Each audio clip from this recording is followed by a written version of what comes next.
L'iPhone est l'appareil mobile grand public le plus sûr et le plus sécurisé sur le marché. C'est Apple qui l'affirme encore aujourd'hui. Oui, mais pas face à Pegasus. Emmanuel Macron, via ses iPhones, fait partie des 12 chefs d'État et de gouvernement, mais aussi des centaines, des milliers d'avocats, de journalistes, d'opposants qui ont été espionnés. Ces révélations qui pointent les faiblesses de l'iPhone et n'épargnent pas Android non plus. C'est l'événement de la semaine. iCloud Private Relay, c'est bien, mais ça n'arrivera qu'avec macOS Monterey. Pour vous protéger dès maintenant et brouiller un peu les pistes, il existe d'autres solutions et notamment NextDNS. Fabrice Neumann, mentor en technologie et accessoirement fidèle d'iWeek, l'utilise depuis plusieurs mois et il va nous raconter. Le tout nouvel Apple TV, 2 fois moins cher chez Free, la bonne affaire de ce début d'été pour les abonnés, on va vous expliquer. iOS 14.7 dispo pour votre iPhone, quelle nouveauté ? Et faut-il faire cette mise à jour ? Ellie vous le dira. Un iPhone sans bouton et une Apple Watch sans code secret, 2 des rumeurs de la semaine. Et puis le tuto audio de cette semaine avec Gilles Dounès, comment activer et configurer le lossless et le spatial audio sur vos appareils Apple avec Apple Music. Ce serait dommage de vous en priver.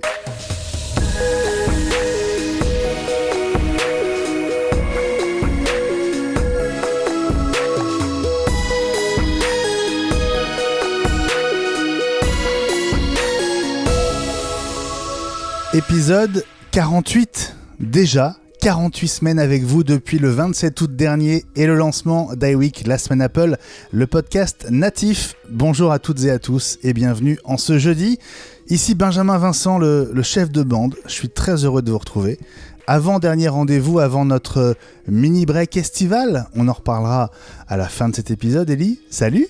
Bonjour Benjamin, bonjour la team et bonjour tout le monde. Bon, c'est clairement pas encore les vacances, hein. Et non, on pensait être tranquille et puis il y a une tonne d'actu qui nous sont tombées dessus comme ça d'un coup, c'est incroyable. Incroyable. Alors un mot d'i5 avant de plonger dans iWeek. On a décidé de mettre le podcast sur pause le temps qu'Apple nous propose enfin un outil fiable et professionnel pour mettre en ligne les épisodes. Clairement Ellie, on pouvait pas continuer comme ça, hein. Ben non, parce que on décevait nos auditeurs alors que nous, on était vraiment nickel et c'est un peu dommage. Bon, ça n'est que temporaire, hein, le retour d'i5. On va évidemment vous tenir au courant. On revient à iWeek avec donc beaucoup d'actu, de mise à jour et de bruit de couloir cette semaine, Ellie. Des nouvelles un peu dans tous les sens, hein.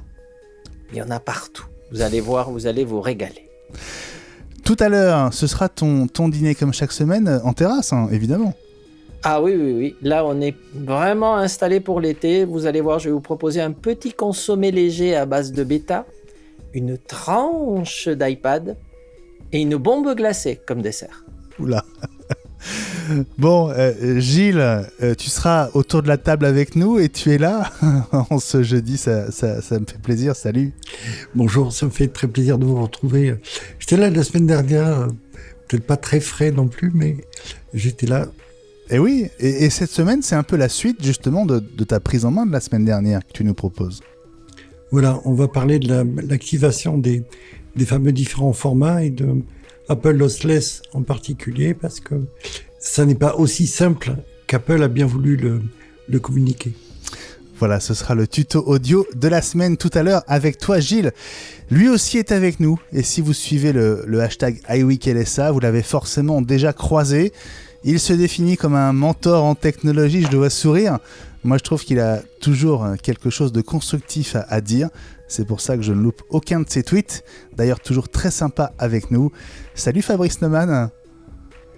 Salut à tous, salut l'équipe. Écoutez, je suis vraiment très très content d'être avec vous. C'est génial. En live avec vous, c'est vraiment chouette. On avait fait un Twitter Spaces, j'avais participé un petit peu et voilà. Non, vraiment très très content de participer à ce numéro avec vous. Bon, si vous êtes avec nous sur la chaîne YouTube d'iWeek et si vous regardez donc la version vidéo, vous découvrez aussi peut-être comme nous Fabrice. Alors Fabrice, ça fait très longtemps qu'on navigue dans le même environnement. On en parlait juste avant le début de cet épisode, Fabrice. Tu as travaillé un temps dans le groupe qui éditait SVM Mac. C'est exact. Comme je disais tout à l'heure, effectivement, j'avais les camarades de SVM Mac au bout du couloir. chez un éditeur qui à l'époque s'appelait Excelsior Informatique, qui éditait, qui était l'excroissance de Science et Vie. Donc moi je travaillais à SVM tout court, donc ça voulait dire Science et Vie Micro. J'y ai travaillé pendant 5 ans. Ensuite, j'ai rejoint le site web qui avait été créé à l'époque, qui s'appelait VNUnet. Et puis ensuite, je suis retourné sur le papier chez PC Expert. Pardon pour ceux qui... j'ai dit mon PC, pardon, c'est grave. Mal aux oreilles, mais... Bon, en tout cas, tu fais partie de la communauté iWeek et c'est un vrai plaisir de t'accueillir aujourd'hui. Ça s'est improvisé en fait il y a quelques heures. Et je t'ai envoyé un message après avoir vu l'un de tes tweets. Est-ce que tu peux nous raconter de quoi il s'agit ? Oui, suite à l'affaire Pegasus, il y a le système, le service en ligne qui s'appelle NextDNS, qui a tweeté quelque chose pour dire que il protégeait une grande partie il bloquait les domaines qui étaient utilisés par ce trou de sécurité. Et c'est un service que moi j'utilise, qu'on détaillera tout à l'heure, mais qui en gros fait un filtrage de toutes les données qui arrivent sur son ordi, voire sur son réseau à la maison, pour filtrer tout un tas de choses, que ce soit la sécurité et ou les publicités. Je trouve ça très efficace et du coup c'est pour ça que j'ai signé LSA avec le hashtag iWeek LSA, parce que je me disais que c'était intéressant pour tout le monde et pour vous en particulier. Voilà, ça va être très intéressant. J'ai hâte que tu nous racontes comment ça marche et quels bénéfices on peut en tirer. Alors cette affaire Pegasus qui met l'iPhone et Apple en accusation, même indirectement, c'est l'événement de la semaine. On va y revenir tous les 4 dans un instant. Juste le temps de vous rappeler qu'iWeek, la semaine Apple, le podcast, a besoin de votre soutien. Fabrice, tu fais d'ailleurs partie de nos contributeurs sur Patreon. Merci beaucoup, c'est chouette. Ouais, comme ça. Avec plaisir. J'ai eu du retard à l'allumage, mais j'y suis enfin arrivé.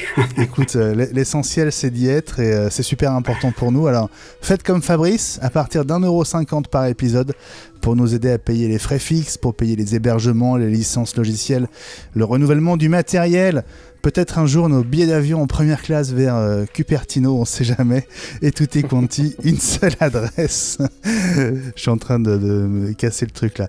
Patreon.com/iWeek. Non, je plaisantais pour la première classe. Nous soutenir, business, c'est aussi... business quand même ou pas ? Business, voilà, c'est ça. Fais gaffe, on va t'appeler Jeff Bezos. C'est ça. Oh, oui. Ah, il va beaucoup plus vite qu'une business avec son truc. Bon, nous soutenir, c'est aussi nous suivre et relayer nos infos, nos tweets pour élargir la communauté. Là aussi, on a besoin de vous, @iWeekNews et @i5fr sur Twitter, avec le hashtag iWeekLSA pour notre rendez-vous hebdo et gratuit, je le rappelle. iWeek est dispo sur toutes les grandes plateformes de podcast, on est vraiment partout. Et donc, abonnez-vous ou suivez-nous, c'est gratuit, pour ne rien rater de nos aventures. Et puis un mot de notre partenaire, le génial mensuel iCreate, avec un numéro d'été consacré au nouveau système. C'est la couve, confidentialité, sécurité des données, ouverture. iCreate vous dit tout sur iOS et iPadOS 15, macOS montré, WatchOS 8. Je vous conseille notamment les tests de l'iMac M1, de l'iPad Pro 12,9 pouces M1, de l'Apple TV 4K et des AirTags, avec un mode d'emploi complet d'ailleurs sur le tracker d'Apple. iCreate 181, je vous retrouve d'ailleurs page 14 pour ma chronique mensuelle, consacrée ce mois-ci au prochain processeur Apple Silicon. C'est vrai, je l'avoue, ils me font un peu fantasmer, j'ai hâte de les découvrir. Et puis merci à Alexandre Lenoir, notre ami, pour son article sur i5, avec ce titre qui était écrit au futur, c'était prémonitoire, le premier podcast payant parlera d'Apple, et pas que. Oui, parlera, on l'espère à la rentrée, si tout va bien. Voilà, iCreate, c'est 6€ en kiosque et en abonnement numérique sur iCreate.fr. On est vraiment très fiers de ce partenariat. Dans un instant, l'affaire Pegasus, les iPhones d'Emmanuel Macron et d'une douzaine d'autres chefs d'État et de gouvernement piratés, espionnés, traqués, ainsi que des centaines, des milliers de journalistes, d'avocats et d'opposants. C'est l'événement de la semaine et c'est dans un instant. Respect de la vie privée, c'est ça l'iPhone. Cette pub, vous l'avez peut-être déjà croisée en énorme, place Vendôme à Paris ou place de la Bourse à Bordeaux, 2 exemples, et aussi sur des bouches de métro sur le web. La campagne a commencé depuis plusieurs semaines pour accompagner le déploiement d'iOS 14.5 et de la fonction dite de transparence du suivi des apps. En tout cas, c'était avant les révélations qui ont commencé dimanche soir autour de l'affaire Pegasus, du nom de ce logiciel espion vendu à des États par une entreprise israélienne. Enquête effectuée par Forbidden Stories et un consortium de 16 médias internationaux dont Radio France, Le Monde, Le Guardian ou encore le Washington Post. Hier, on apprenait que parmi les 12 chefs d'État et de gouvernement ciblés alors qu'ils sont ou étaient en exercice, figure notamment Emmanuel Macron. À chaque jour, ces révélations, parmi les centaines, les milliers de journalistes, d'avocats, d'opposants politiques ciblés et dont les noms n'ont pas encore été divulgués. Hier, c'est le nom d'Édouard Philippe qui est sorti, tout comme celui du Premier ministre belge Charles Michels. Ils auraient été mis sur écoute, espionnés, traqués eux aussi. Pegasus est capable d'aspirer les SMS, les mails, les messages vocaux, les contacts, les photos, les vidéos. Il peut activer le micro et la caméra de l'iPhone sans éveiller l'attention. Il a même accès au GPS et peut transmettre la direction que vous suivez. L'iPhone se retrouve donc, bien malgré lui, mis en accusation. Sur le site de France Info, cet article avec ce titre « Le projet Pegasus révèle les faiblesses de l'iPhone ».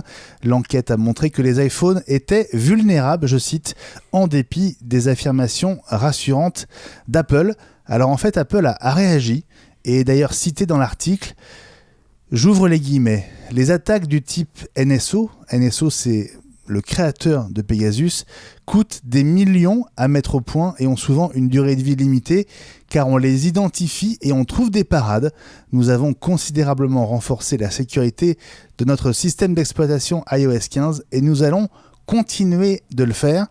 Sur MacG, c'est Ivan Kurstik, l'un des responsables de la sécurité chez Apple, qui est cité à son tour. Il condamne sans équivoque les cyberattaques. Depuis plus d'une décennie, dit-il, Apple mène l'innovation dans le domaine de la sécurité et par conséquent, les chercheurs s'accordent à dire que l'iPhone est l'appareil mobile grand public le plus sûr et le plus sécurisé du marché. Les attaques décrites sont hautement sophistiquées, coûtent des millions à développer et ont souvent une durée de vie limitée et sont utilisées pour cibler des personnes très spécifiques. Effet boomerang pour Apple, qui n'est évidemment pas directement partie prenante dans cette gigantesque affaire d'espionnage, mais c'est très mauvais en termes d'image. Fabrice, quel est ton regard sur cette affaire là, qui prend des proportions incroyables ? En termes d'image, c'est effectivement mauvais pour Apple.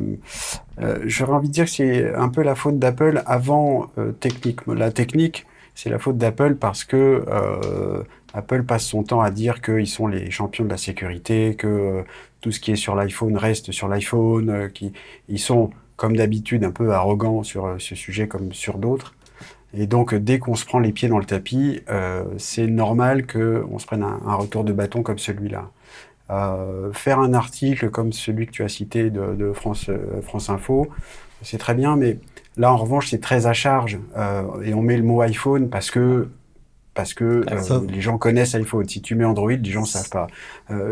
Globalement, pardon de faire des généralités comme ça, mais globalement, les gens que je côtoie, ils n'ont pas un Android, ils ont un Samsung, ils ont un Motorola, ils ont une marque.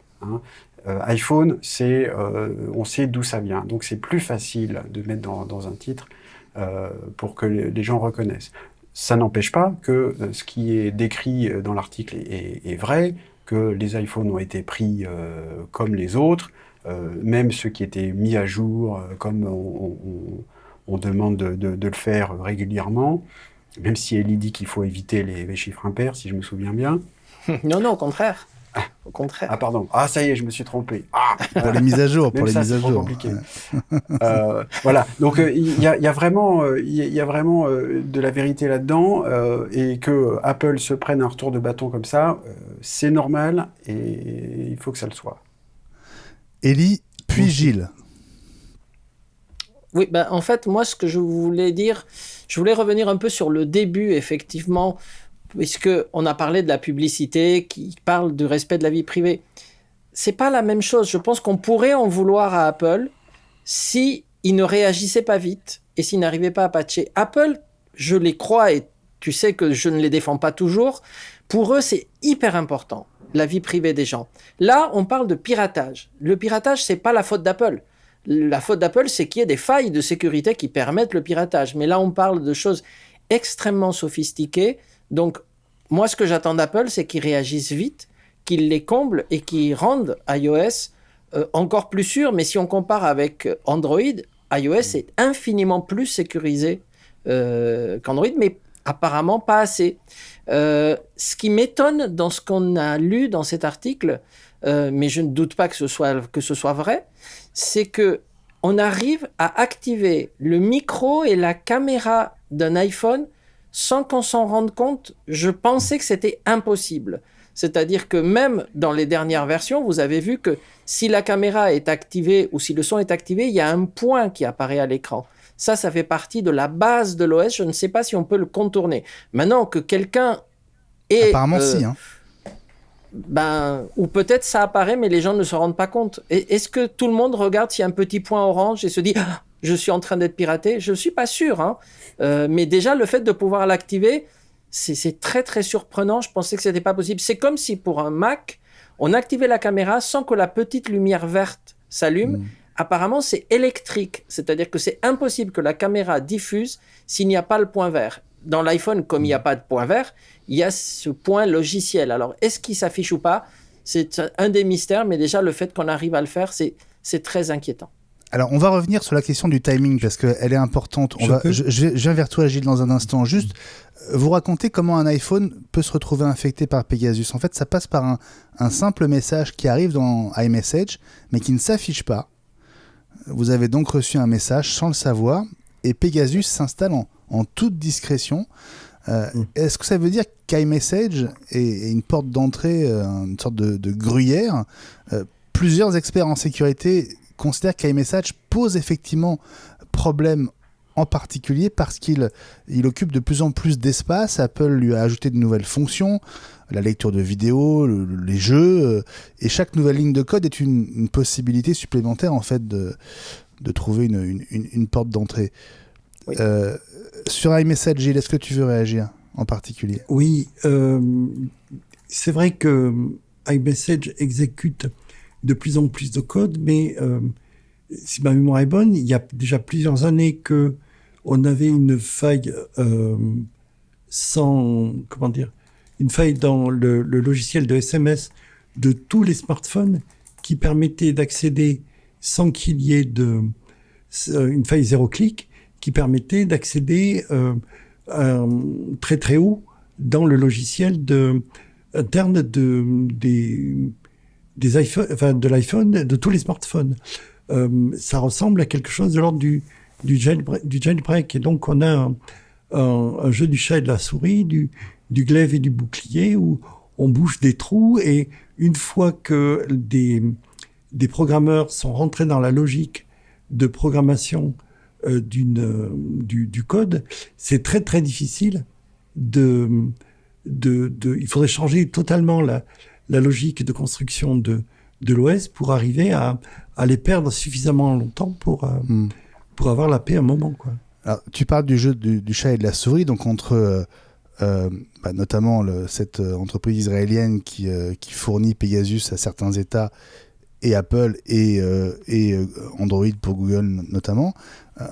Selon les réactions et les messages qui ont été récupérés auprès d'Apple, une mise à jour de sécurité d'urgence d'iOS 14 n'est pas prévue.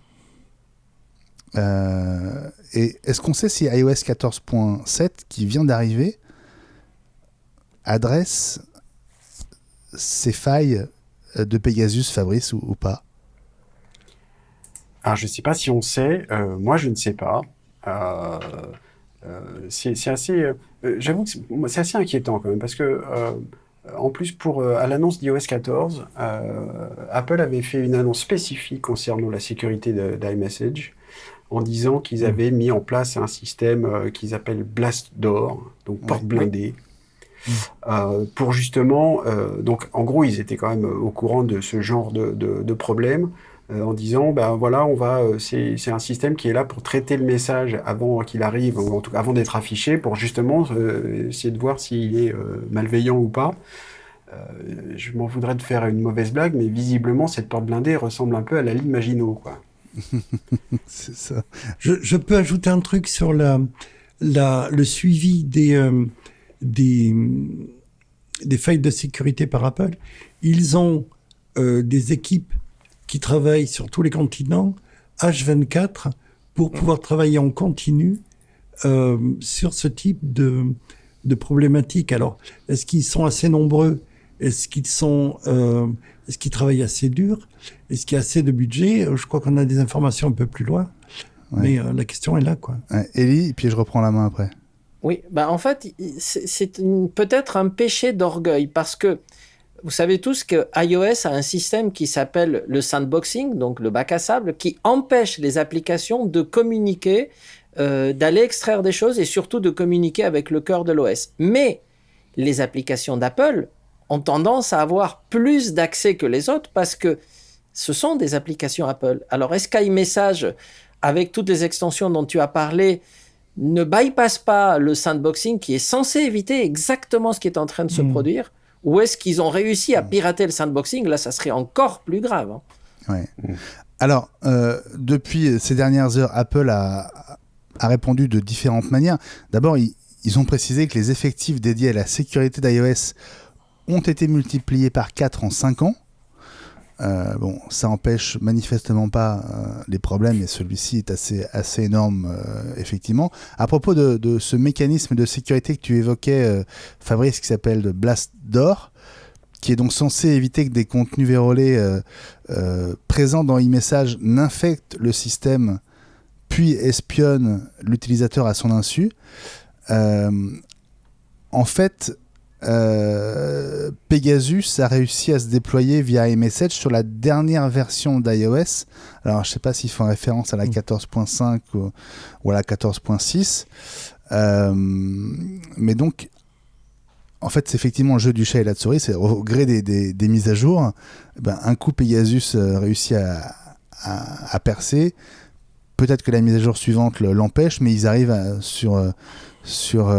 ils arrivent en la décortiquant à repercer en fait le blindage de cette fameuse porte. Et il y aurait une solution. Oui. Il y aurait une solution. C'est qu'Apple, avec tous ces milliards, il pourrait racheter la société qui fabrique Pegasus, tant qu'à faire. Comme ça, on éliminerait le problème. Non, parce qu'il y a des capitaux étatiques du gouvernement israélien. Ils en ont besoin au point de vue de la sécurité. C'est toujours le problème de ces outils qui sont nécessaires au niveau de la sécurité de l'État, mais qui ensuite sont utilisés en termes de soft power. Les Russes ont ça avec les missiles S-400, les Français, la France fait ça avec le Rafale. La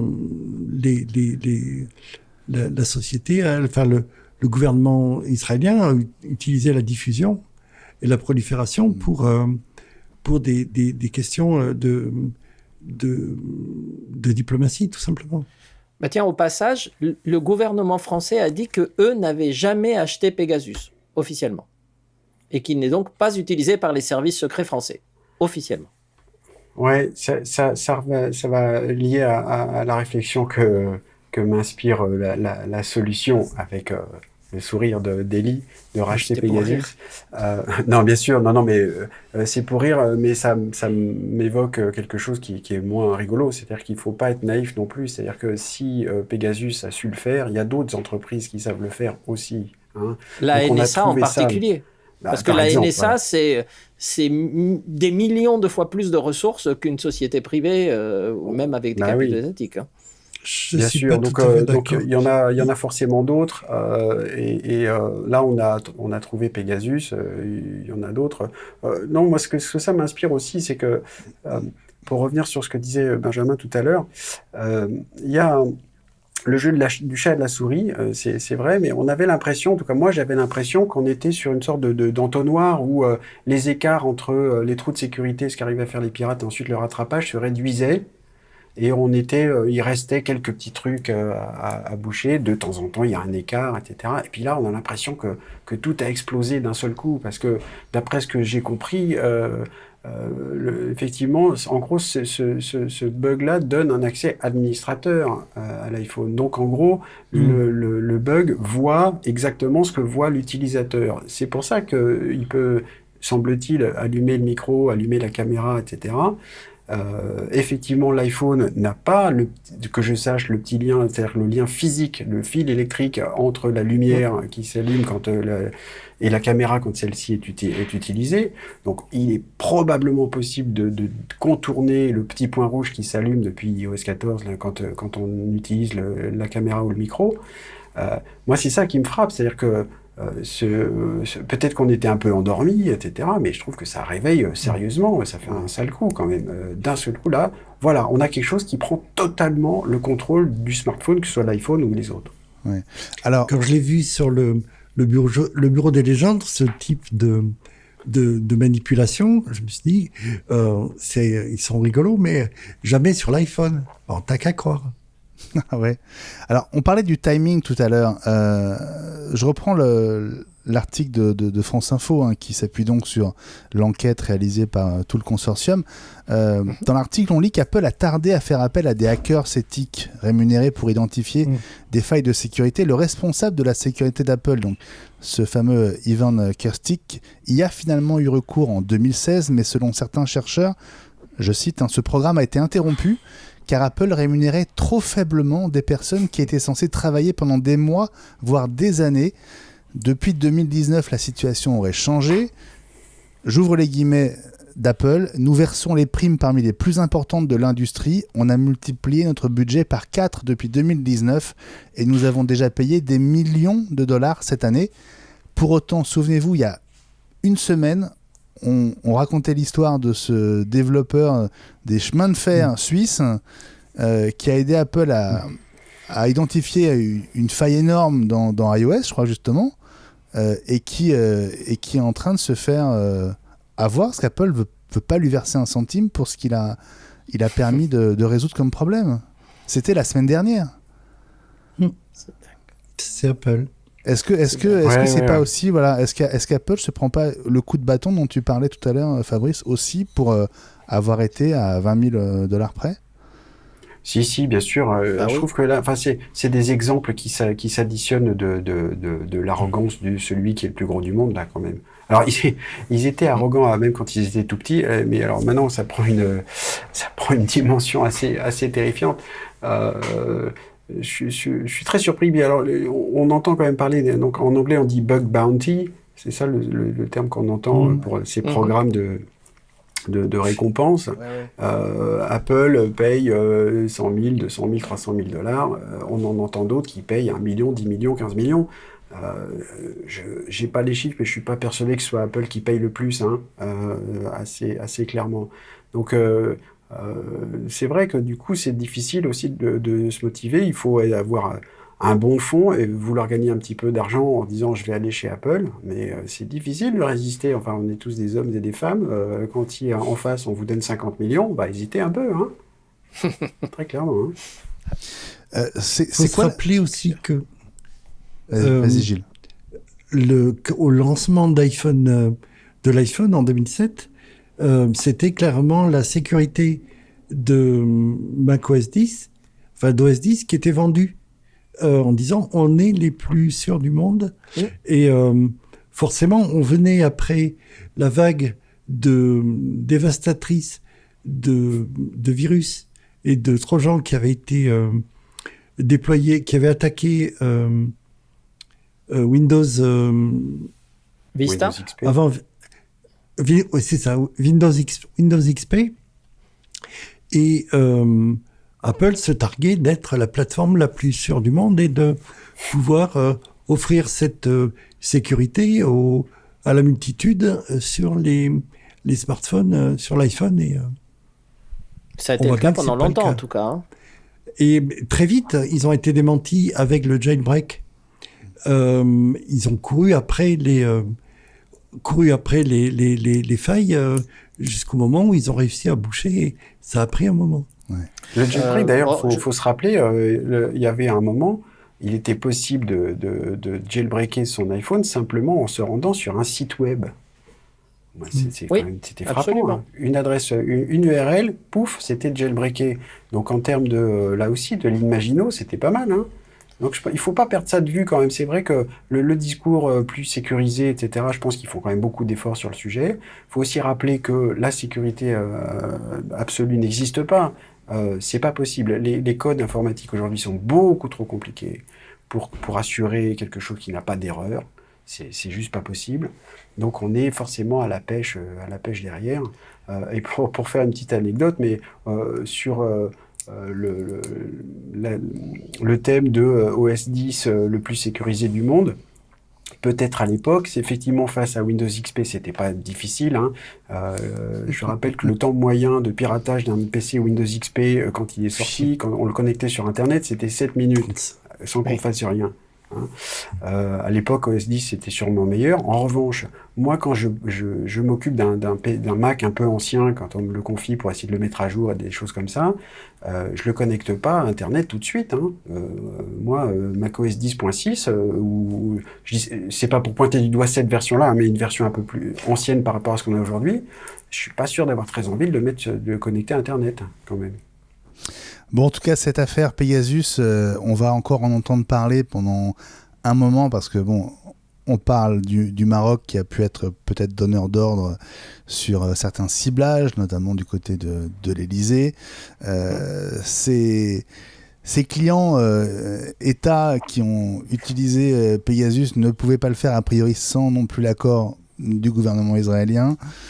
Bref, on va avoir droit à de gros déballages et enjeux, je pense aussi géostratégiques, qui vont être très intéressants à suivre si on sait ce qui se passe, ça va être très intéressant à suivre. Alors, la sécurité de nos données, la protection de notre vie privée, bon, on est tous conscients que c'est un enjeu majeur, hein, surtout aujourd'hui. Et il se trouve que lors de la dernière keynote, Apple a dévoilé le fameux iCloud Private Relay, en anglais, qui arrivera donc avec macOS 12 Monterey à la rentrée. C'est une sorte de VPN sauce Apple pour brouiller un peu les pistes et empêcher qu'on remonte jusqu'à vous avec des intentions de pillage de vos datas ou de ciblage publicitaire non sollicité. Fabrice, toi tu utilises une solution tierce qui s'appelle NextDNS et on aimerait beaucoup que tu nous expliques son intérêt, comment ça fonctionne et si on peut lui faire confiance, parce que finalement la question de la confiance elle se pose pour tous les tiers en fait. Oui, alors, la sécurité repose beaucoup sur la confiance, effectivement. Peut-être pour commencer, pour placer la chose, rappeler ce que c'est le DNS et à quoi ça sert. Avec plaisir. DNS, donc en anglais aussi, ça veut dire domain name, ça y est, ça m'échappe. Serveur.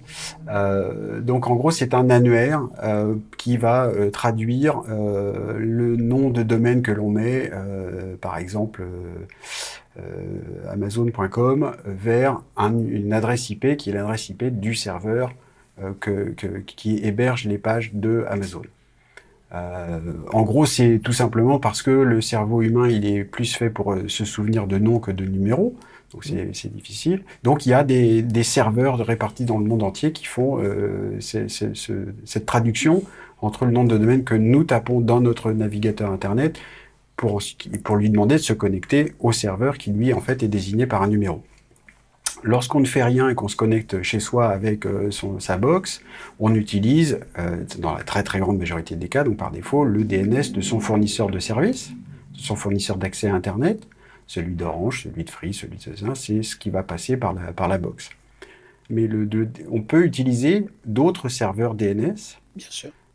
Pour certains usages, pour aller plus vite, pour faire un peu de filtrage, etc. Donc il y en a plein en fait. Google a son propre serveur DNS, donc du coup on peut le configurer sur son ordi ou au niveau de son routeur en fonction de ce qu'on souhaite faire. Donc chaque serveur DNS a une adresse IP propre, donc celui de Google c'est 8.8.8.8. Il y a aussi ce qu'on appelle les serveurs DNS Quad 1 et Quad 9, donc 1.1.1.1 ou 9.9.9.9. tout ça, ça veut dire que si on change le DNS de son ordi, le fournisseur d'accès Internet ne voit plus ce que vous demandez. C'est pas à lui qu'on demande la page, c'est à son serveur DNS. Voilà. Donc ça, c'est globalement à quoi sert un DNS et ce que ça peut faire. Très clair. Et tu as cité d'ailleurs les trois que j'utilise dans le désordre. Hein. Moi, j'utilise OpenDNS d'abord, hein, le Quad 1 et le Quad 9, et Google en troisième, parce que c'est Google, et si je pouvais l'enlever, je l'enlèverais.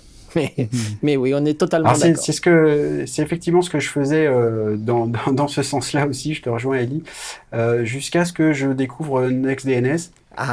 Parce que j'étais intéressé. Alors, à partir du moment où on demande à un DNS de faire passer les pages, alors ça rejoint la notion de confiance qu'évoquait Benjamin tout à l'heure, c'est que donc je demande là en l'état à NextDNS les pages que je veux voir et puis il me les envoie.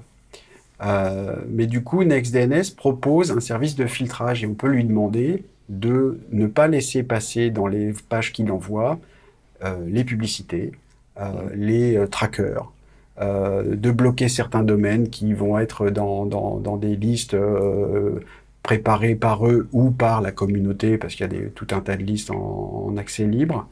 Et ça veut dire que du coup, on a sur son ordi, on n'a pas plus besoin d'installer d'anti-pub, d'anti-espion, etc. C'est NextDNS qui le fait. Voilà. Et on peut le faire soit au niveau de l'ordi, soit au niveau du routeur. Voilà. Pour dire rapidement, ça fait 3 mois que j'utilise. Je trouve ça très efficace. Peut-être même un peu trop. Je pense qu'il faudra qu'on y revienne aussi. Et ça a tendance aussi à améliorer la vitesse des visites des pages web, hein, parce que du coup, il y a beaucoup moins de choses qui arrivent. Donc ça, c'est aussi un point intéressant. Dernier point aussi, c'est intéressant d'aller voir les logs, parce que il n'y a pas que les pages web qui font des requêtes DNS, donc des demandes d'affichage, de réception de données. Quand un ordinateur, on est devant son ordinateur et nous on fait rien, l'ordinateur il fait quand même plein de trucs. Donc il va aller vérifier qu'il n'y a pas une mise à jour, il va aller justement aller chercher donc iCloud, les trucs sur Google, tout un tas de choses. Ça fait plein de choses, quoi. Et du coup NextDNS est là aussi pour filtrer ça, et je trouve ça intéressant de ce point de vue-là. Tu disais un peu trop efficace. Pourquoi un peu trop efficace ? Un peu trop efficace parce que de temps en temps ça bloque un peu trop de choses. Donc il faut, au début de l'utilisation, il faut prendre un peu le temps pour se former une liste d'accès autorisés. Parce qu'il y a certains... De la même façon que quand on installe une extension, un bloqueur de pub, par exemple, il arrive que, d'abord, il y ait des sites qui demandent gentiment « Nous, on vit de la pub, merci d'enlever le bloqueur de pub ». Et puis, il y a aussi des fois des sites qui ne fonctionnent pas du tout. Qui s'affichent pas ou qui s'affichent très mal. À ce moment-là, on peut prendre le choix, et c'est assez simple, hein, on va sur la page web de son compte NextDNS et on ajoute la liste, le site à la liste d'accès autorisé. Voilà. Ouais. Ellie ? Moi, j'avais une question essentielle. Combien que ça coûte tout ça ? Excellente question, Jérémy. Alors c'est gratuit pour essayer, on peut se créer un compte gratuitement et tester ça, et ça donne un droit à 300 000 requêtes par mois. Alors ça paraît beaucoup, parce que 300 000 c'est un gros chiffre, et en fait c'est pas tant que ça, parce que c'est pour ça que je disais tout à l'heure que les requêtes DNS ce ne sont pas uniquement les pages web qu'on demande, et c'est aussi tout ce que fait l'ordi en tâche de fond qu'on ne voit pas, sans oublier que une page web, c'est pas une seule requête. Une page web, c'est un assemblage de Lego, c'est-à-dire il y a le texte qui arrive, et puis les images, et puis les liens, et puis les trackers, et puis tout ce qu'on veut. Et à chaque fois, c'est une requête en plus. Donc une page web, ça peut être des dizaines ou des centaines de requêtes. Voilà. Donc avec 300 000 requêtes d'essai, au total, ça m'a duré 4-5 jours. Ça peut durer une semaine, hein, mais ça permet de se faire une vraie idée, de savoir si ça vaut le coup, du coup, de payer les $2 par mois que coûte le service. C'est raisonnable. Voilà. Moi, j'ai pas hésité. Hein. À ma grande honte, j'ai moins hésité. J'ai pris moins de temps de payer ça que de soutenir iWeek, pardon. C'est très très mal. C'est mal. C'est mal. Non, c'est pas mal du tout. François va arriver avec son martifouette. Qu'est-ce que je voulais dire? Oui, tu intercales un tiers de confiance, là, qui normalement est ton fournisseur d'accès.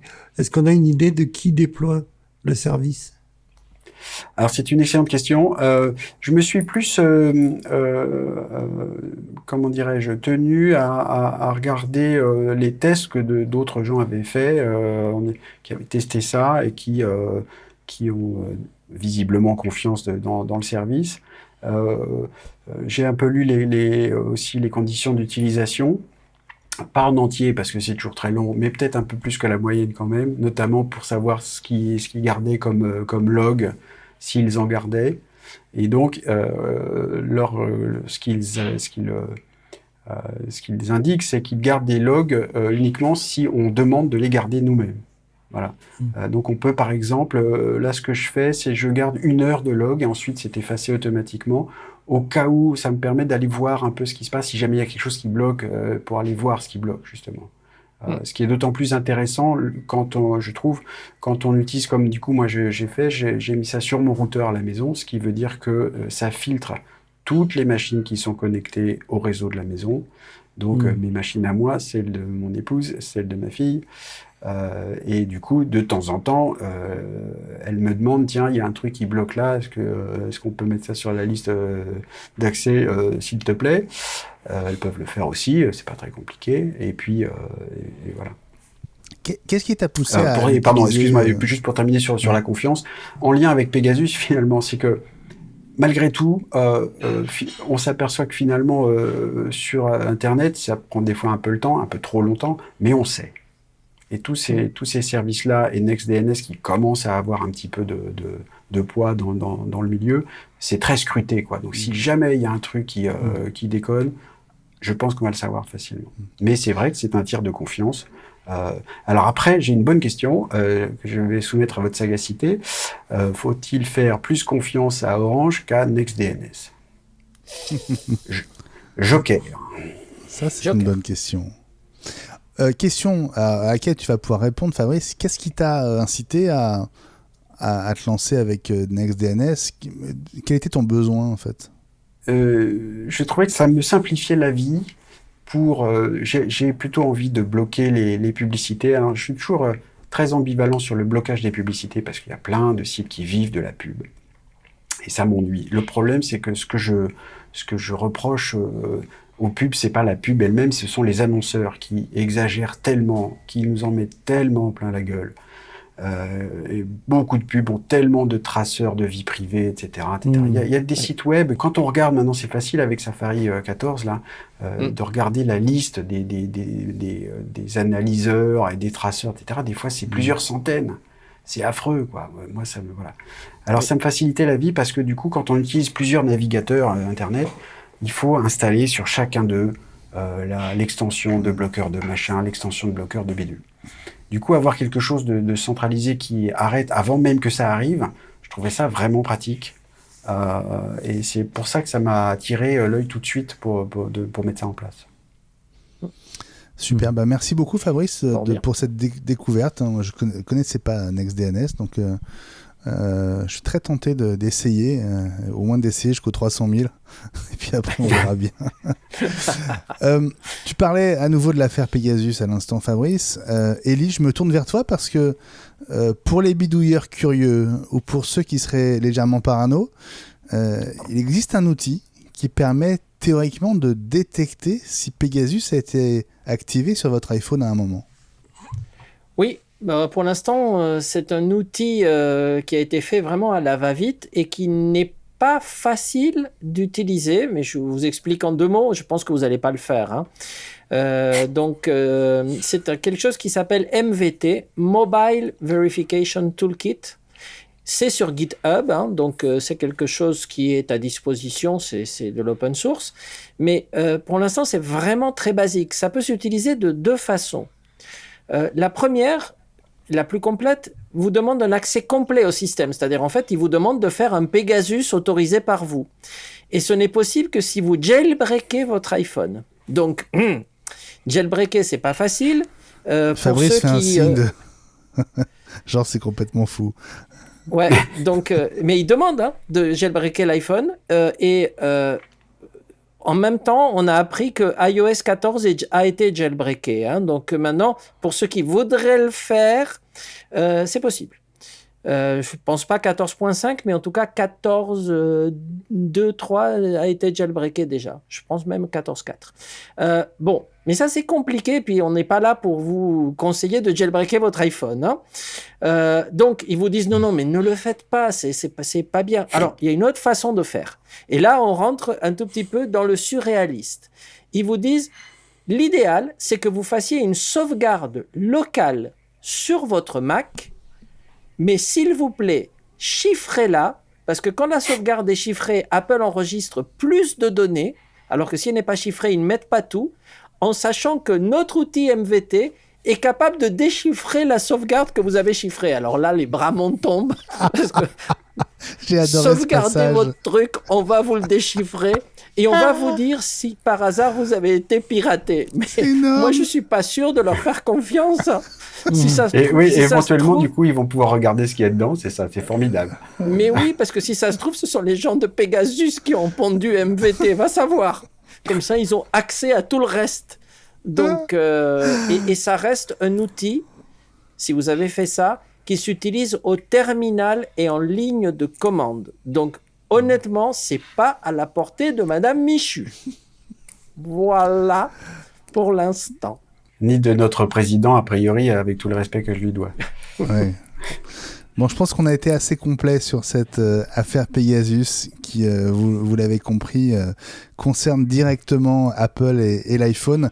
Allez, avant les mises à jour et les rumeurs de la semaine, d'abord, parce qu'on est à iWeek quand même, les infos sérieuses et vérifiées, c'est Pommes, le journal de la semaine.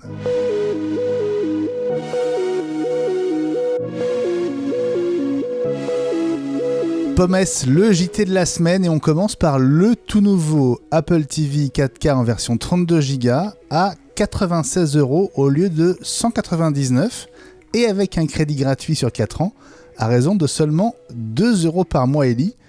C'est le nouveau coup de Free. Ils sont trop forts. En fait, ils proposent effectivement d'utiliser l'Apple TV comme box primaire ou secondaire pour accéder aux services de télévision.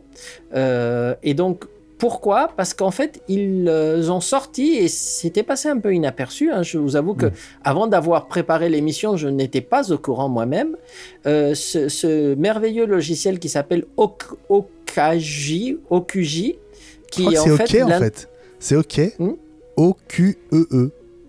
OK. Je crois que c'est une autre manière de dire OK, je crois. Ouais. OK. Oui. Donc, OK. Donc, il doit y avoir un trait de marque sur l'autre. Ouais. Et en fait, ce logiciel est préinstallé par Free dans ces Apple TV qu'ils vous proposent en location. En plus, si vous n'avez pas utilisé le service, vous avez même... C'est pas de la loc, hein. C'est pas de la loc, hein. Tu achètes en fait ton Apple TV. Ouais, mais en payant sur 4 ans avec un crédit gratuit. Mais en fait, oui. Oui, mais au bout des 4 ans, l'Apple TV est à toi. Oui, c'est ça. Et oui. si tu veux au bout de 3 mois payer le solde et l'acquérir, tu le fais et il est à toi. Et à ce c'est prix-là. une location avec option d'achat.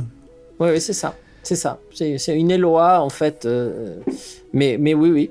Alors, donc là, il est préinstallé, mais sinon, parce que je l'ai fait immédiatement après avoir évidemment lu l'article, vous pouvez installer OK sur votre iPhone et sur votre Apple TV et sur votre iPad et ça marche super bien. Donc si vous l'avez déjà acheté, ne le regrettez pas.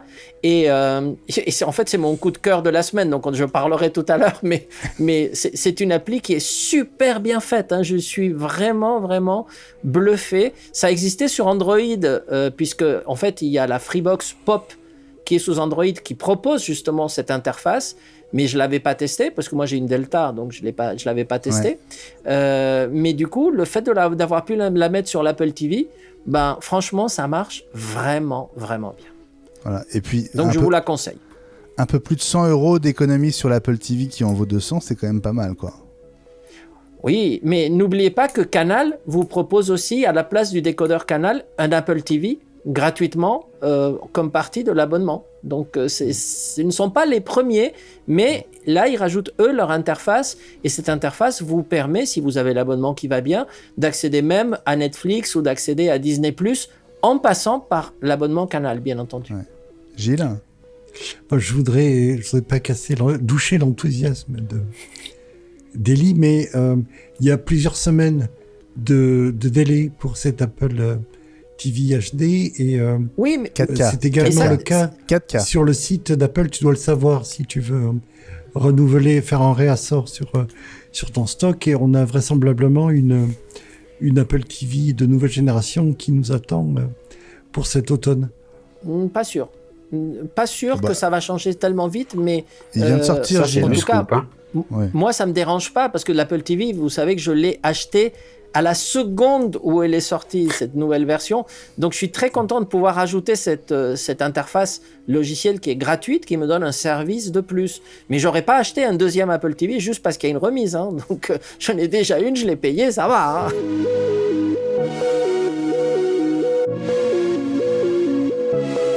Finalement, LG va effectivement vendre des iPhones dans ses 400 boutiques en Corée du Sud. Ils arriveront dans ses enseignes LG Best Shops dans le courant du mois prochain, avec les iPads et les Apple Watch.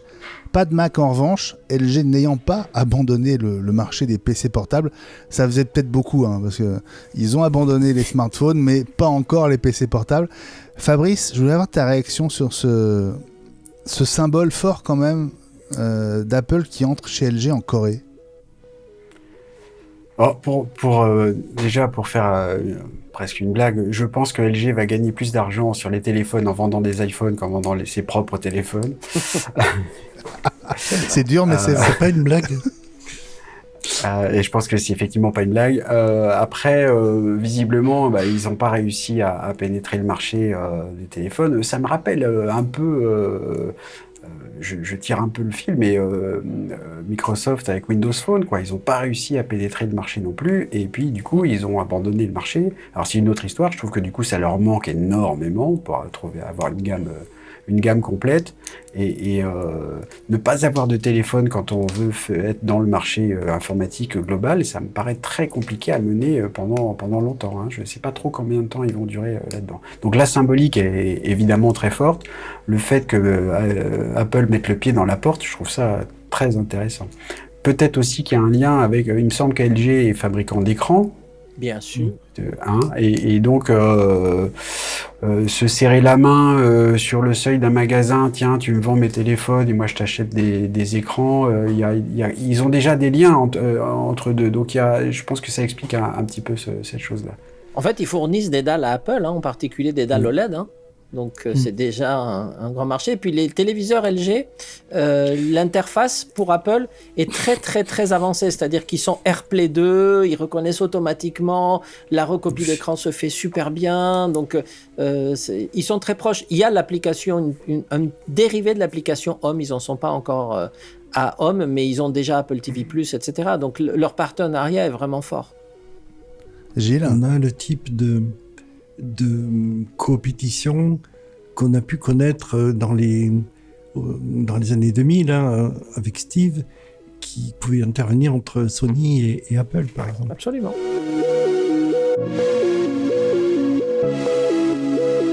Les Beats Studio Buds, désormais dispo en France, notamment sur l'Apple Store en ligne à 149,95 € en noir, en blanc et en rouge.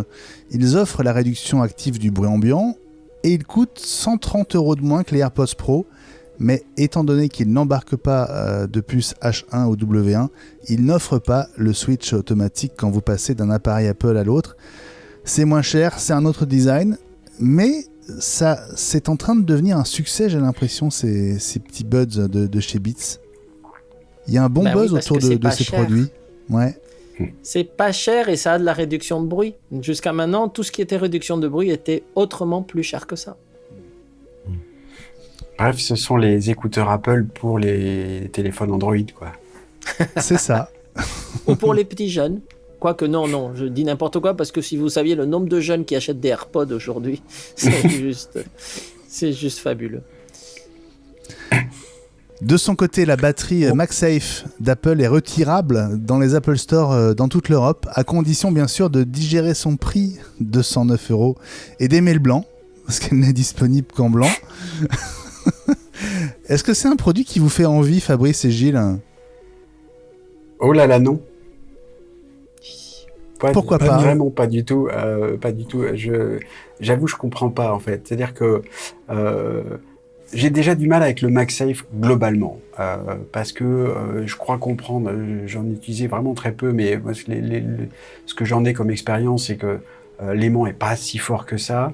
Mettre une batterie, j'ai pas l'impression qu'elle va tenir. Le système de recharge par induction inversée, là, tout ça me paraît très... l'induction, de toute façon, déjà, ça déperd beaucoup d'énergie, ça me paraît pas très efficace. Je suis pas du tout convaincu par les charges sans fil, par le MagSafe non plus, par le prix encore moins. En ce qui me concerne, c'est non. Gilles ? Tout pareil, puis en plus c'est énorme, quoi. On a la course, enfin il communique sur un ton de triomphaliste sur chaque millimètre d'épaisseur perdue sur chaque génération d'iPhone, et là il rajoute un truc qui double ou multiplie par 1,5 l'épaisseur de l'iPhone. Honnêtement, je comprends pas. Ellie ? Est-ce que vous voulez parier que ça va être un énorme succès ? Un énorme succès. D'abord parce que c'est Apple. Ensuite parce que c'est facile. Nous, on vend énormément de batteries supplémentaires parce qu'il y a des gens qui ont des usages qui saturent la charge de leur iPhone plusieurs fois par jour. Il leur faut absolument une solution. Et donc, ils achètent ces trucs qui sont moches, qu'il faut trimballer à côté de l'iPhone, qui se relie avec un câble sur le connecteur Lightning pour pouvoir charger. Donc c'est disgracieux, c'est pas facile, il faut le ranger, on a oublié le câble, on peut plus charger, on perd le câble, on peut plus charger, c'est une catastrophe. Ce truc-là, c'est juste génial. On arrive, clac, il se magnétise. Je n'ai pas testé, je peux pas vous dire si c'est solide, hein, Fabrice, ça je répondrai dès qu'on en aura eu, parce qu'Apple nous a fait quand même la grande joie de nous sortir ce produit comme ça le 14 juillet pour fêter certainement la fête nationale française, et alors que toute l'équipe d'Apple est en vacances et que les tarifs n'étaient pas disponibles, les grossistes étaient en vacances, donc aujourd'hui j'ai des clients qui m'en ont commandé, on va citer notre fidèle ami Barbershop qui me l'a commandé instantanément dès qu'il a vu la news, et les grossistes me disent c'est quoi ce produit ? Non, on l'a pas référencé, on peut pas vous le livrer. Je dis, non mais vous êtes fous, c'est un produit Apple. Ah oui, mais on n'a pas le tarif. Donc on a déjà de la demande et on sait même pas quand est-ce qu'on les aura, mais on s'en occupe. Nous, on a déjà passé la commande dans le vide. Dans les systèmes des grossistes, ils ont des références qu'ils n'ont pas créées, mais qui attendent d'être livrées. Donc ça va arriver, vous allez voir, ça va se vendre. 109 €. On a dit la même chose sur les AirPods à 179. On en a vendu des milliers et des milliers. Il y a eu les AirPods Pro, 279. On en a vendu encore plus. Bon, il n'y a que les AirPods Max à 629 qui ont un succès modéré. Mais on en vend. Mais 109 €, c'est rien. Je m'empresse d'ajouter que entre mon avis et celui de Gilles, a priori, et le succès d'un produit, il peut y avoir un grand écart évident. Donc ça suffit pas. J'ai juste effectivement, il faudra voir l'usage. Une batterie, en gros, on la colle dessus, c'est très bien. Enfin, on l'aimante dessus. Je me demande ce qui se passe quand on va mettre l'iPhone dans la poche. On a déjà vu avec les accessoires MagSafe, genre portefeuille, qui sont aimantés. On glisse dans la poche et on perd son portefeuille, en gros, parce que ça rentre pas avec, ça se détache. Enfin, bon, voilà. Alors, c'est là où j'ai un doute. Et en plus, c'est très épais. Et alors, moche. Alors, les goûts, les couleurs, ça se discute pas. Mais voilà. Donc, le côté pratique d'aimanter, très bien. Est-ce que ça reste dans la poche ? J'ai un doute. Donc on fera un test complet. Je suis trop vieux pour ces conneries. Dans une prochaine émission, le test complet.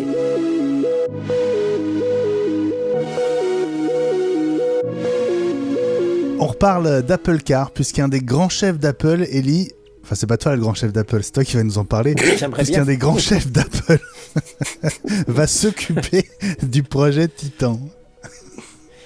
Oui, absolument. Et vous savez que c'est quelqu'un d'extrêmement connu chez Apple, car il s'agit ni plus ni moins que de Kevin Lynch, tout le monde le connaît, Et Pour l'Apple maintenant, Watch.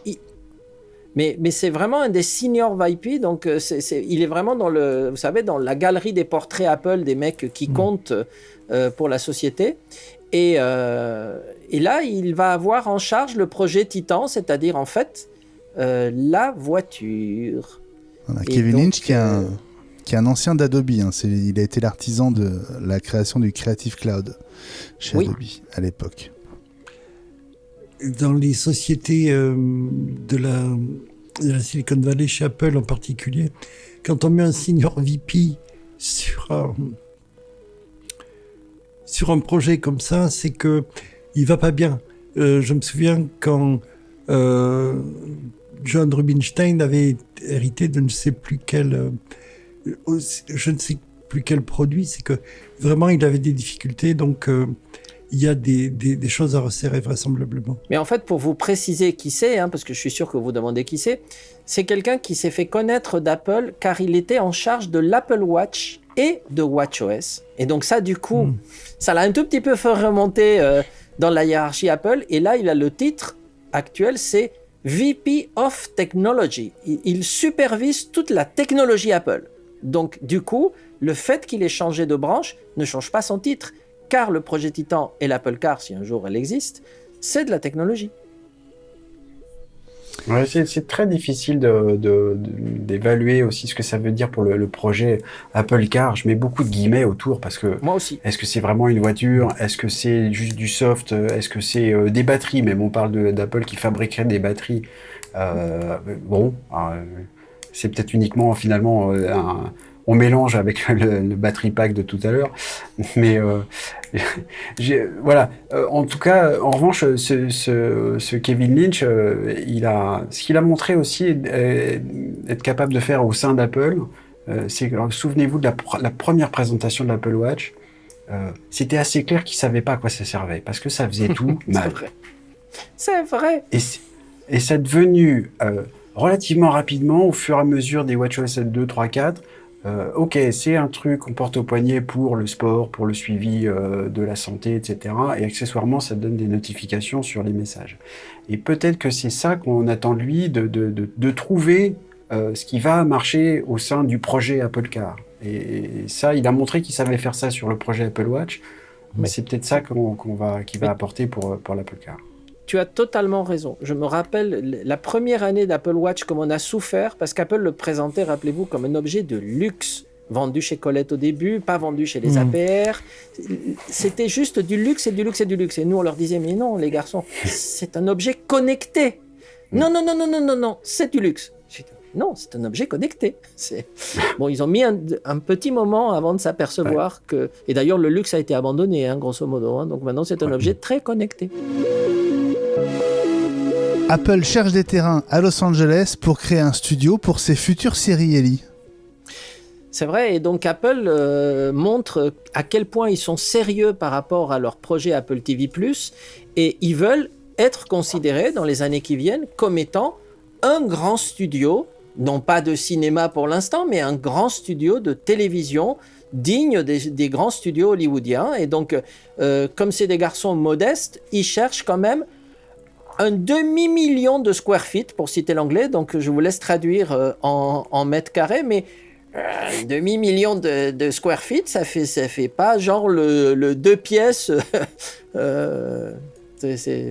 Ils y vont, Donc ils ont une forte ambition.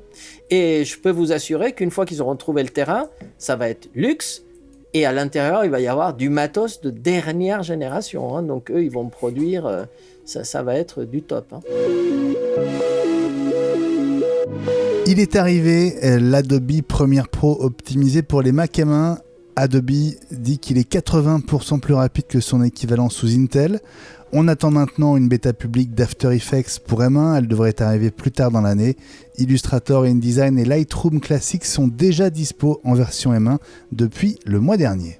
Heureusement que ça va plus vite, cela dit, parce que ça traînait un peu. Ouais, c'est vrai. Merci Fabrice pour cette remarque. On va réinviter Fred pour qu'il nous en parle. Ah oui. Fred Roland. Je me suis grillé avec lui. Non. Non, il est gentil. Ouais. Il est très sympa. Le prochain événement Samsung Unpacked aura lieu le 11 août sur Samsung.com. Le slogan « Tenez-vous prêt à déplier » ne laisse pas beaucoup de doutes sur le contenu de ce stream.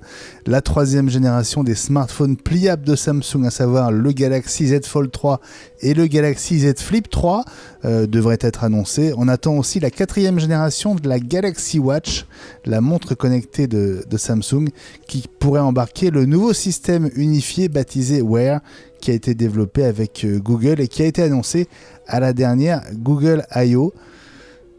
Alors je sais pas si c'est parce qu'on est plutôt nous Apple que Samsung, hein, mais c'est vrai que l'événement Samsung le 11 août, j'ai du mal à être hyper enthousiaste. On va regarder, ça va nous faire rire. Pardon. On regarde parce qu'on s'intéresse. Parce qu'on est des professionnels. Ouais. C'est ça. Alors il y a, Non, mais bon, il y a c'est le peut-être coup une du chose, 11. faut pas oublier que le calendrier est pas le même en France et ailleurs. Donc le 11 août chez nous, on est vraiment en plein milieu des vacances, il se passe pas grand-chose.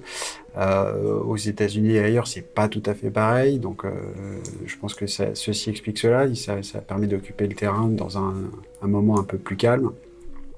Après, je te rejoins un peu, Benjamin.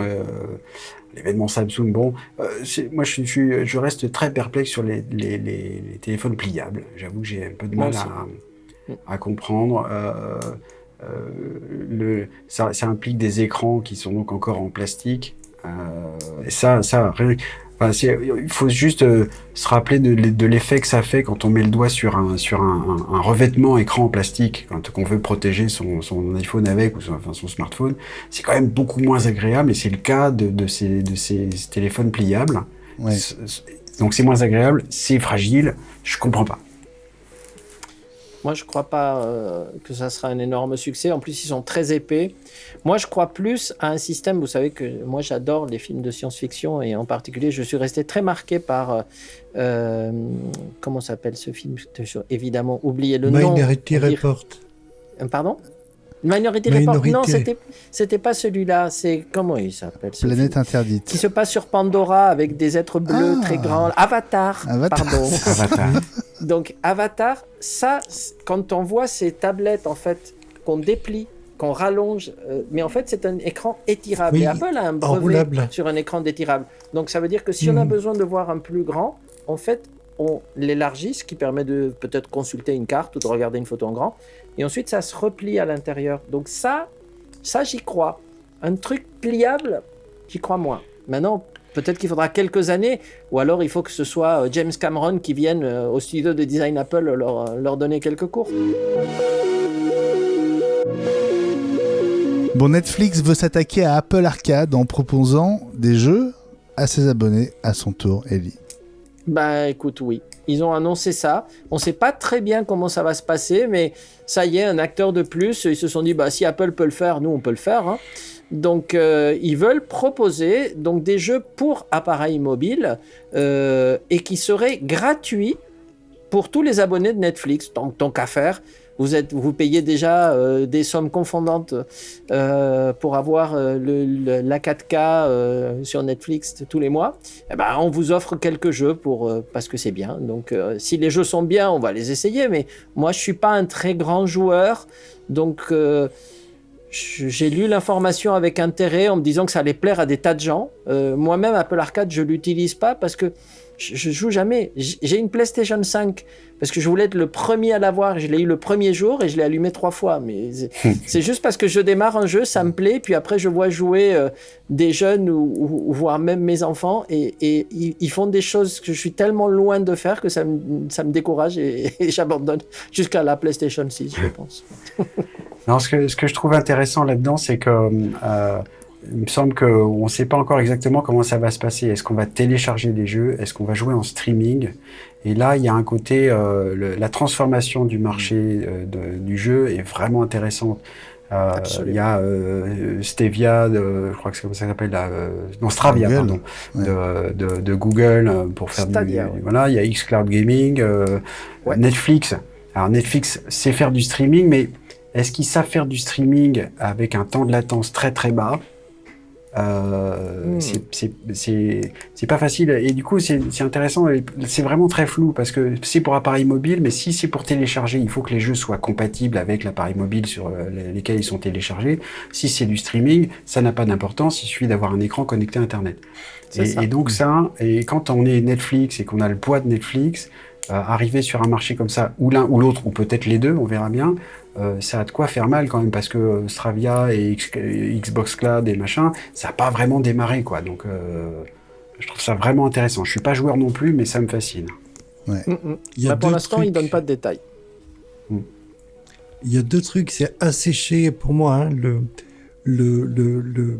l'accès de l'utilisateur aux autres plateformes, y compris les autres concurrents qui font de la vidéo. Hein. On est chez Netflix, on reste chez Netflix. C'est ce qu'Apple fait en favorisant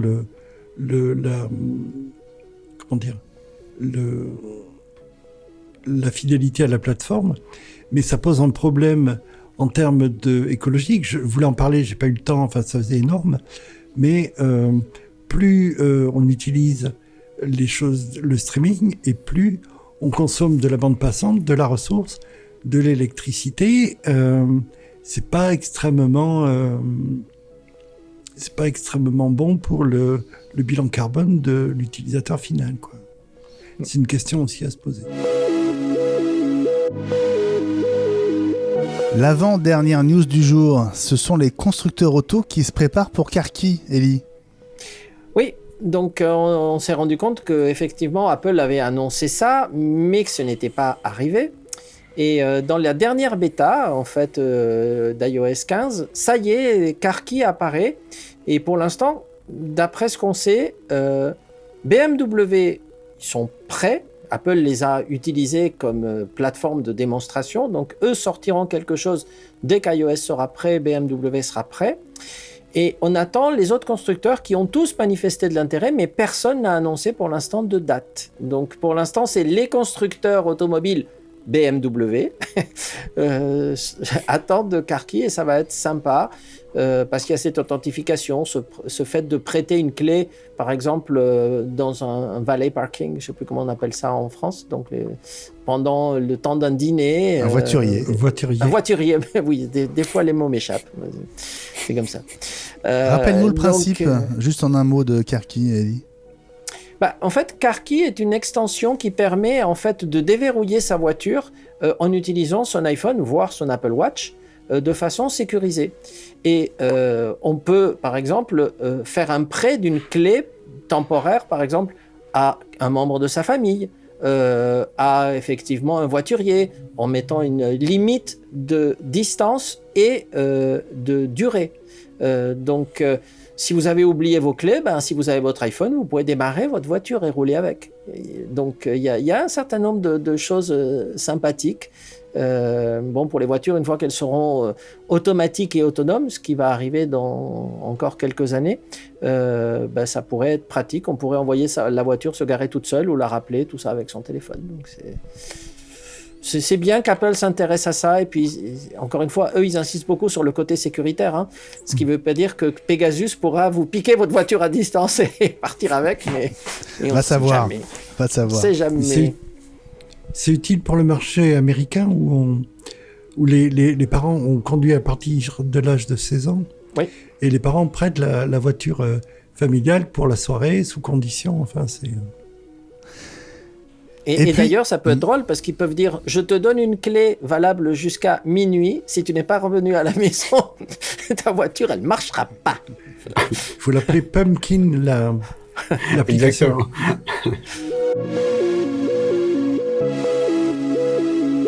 Et puis une spéciale dédicace pour François, notre François Le Truédic qui profite de ses vacances et qu'on embrasse.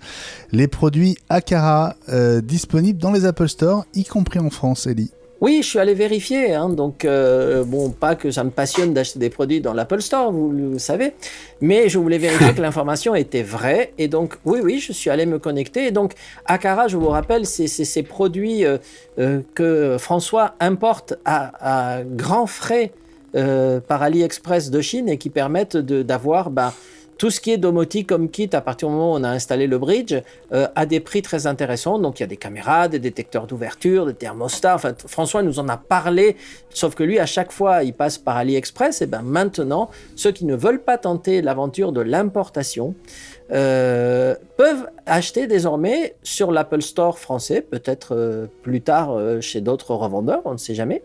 Mais les produits sont disponibles. C'est peut-être pas au même tarif. Les tarifs, je ne connais pas les tarifs de François, il faudra qu'il nous fasse un petit comparatif, mais je suis allé voir, effectivement, le bridge coûte 49 €.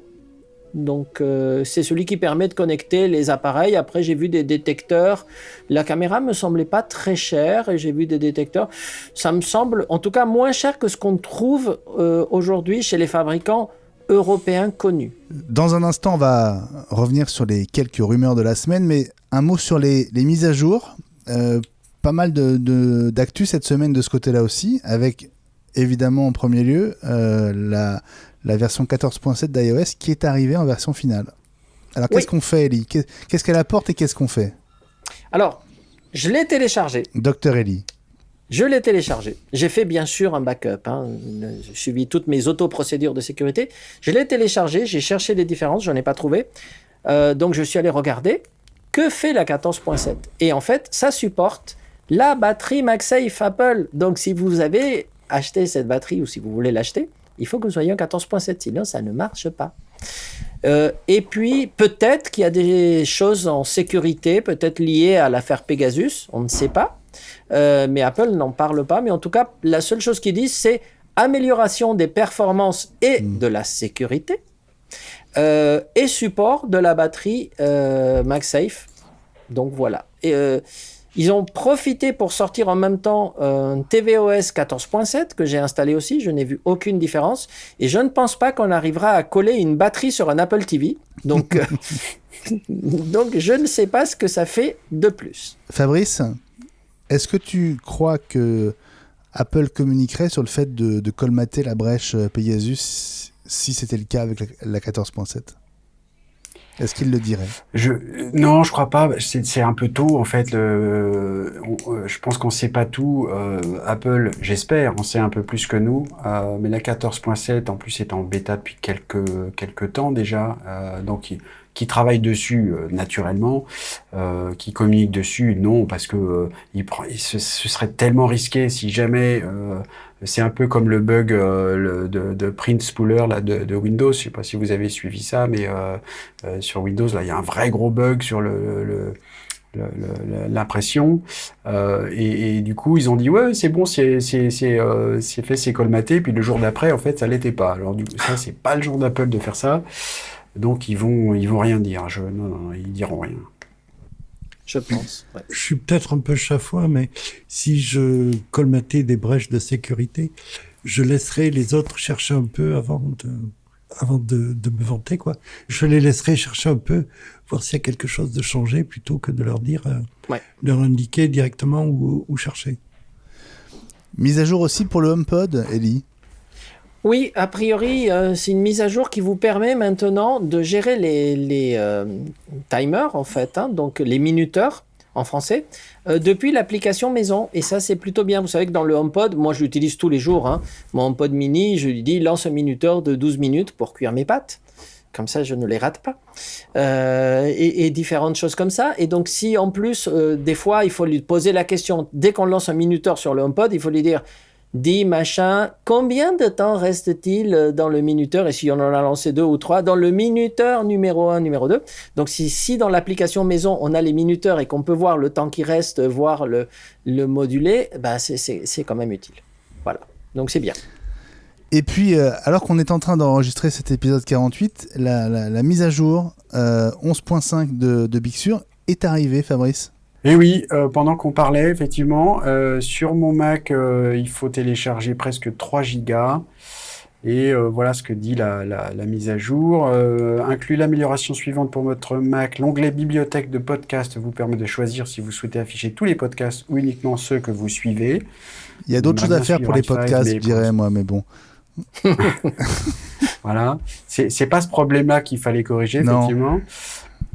Cette version corrigeait également les problèmes suivants. Apple ne mettait parfois pas à jour le nombre de lectures et la date de la dernière écoute de votre bibliothèque, quelque chose de parfaitement indispensable. Les cartes à puce pouvaient ne pas fonctionner lors de l'ouverture d'une session sur un Mac doté de la puce M1. C'est tout ce qu'il y a pour le moment. Alors, il y a des détails peut-être. Et puis, un peu des correctifs de sécurité. Voilà, bon, là, a priori, ça ne concerne pas Pegasus, mais Ouais. il y en a d'autres. Hein. Pour faire juste une incise, on va parler beaucoup de Pegasus et beaucoup, du coup, on va en entendre parler dans les grands médias. Les autres problèmes de sécurité, il y en a tous les jours et heureusement qu'ils sont corrigés également.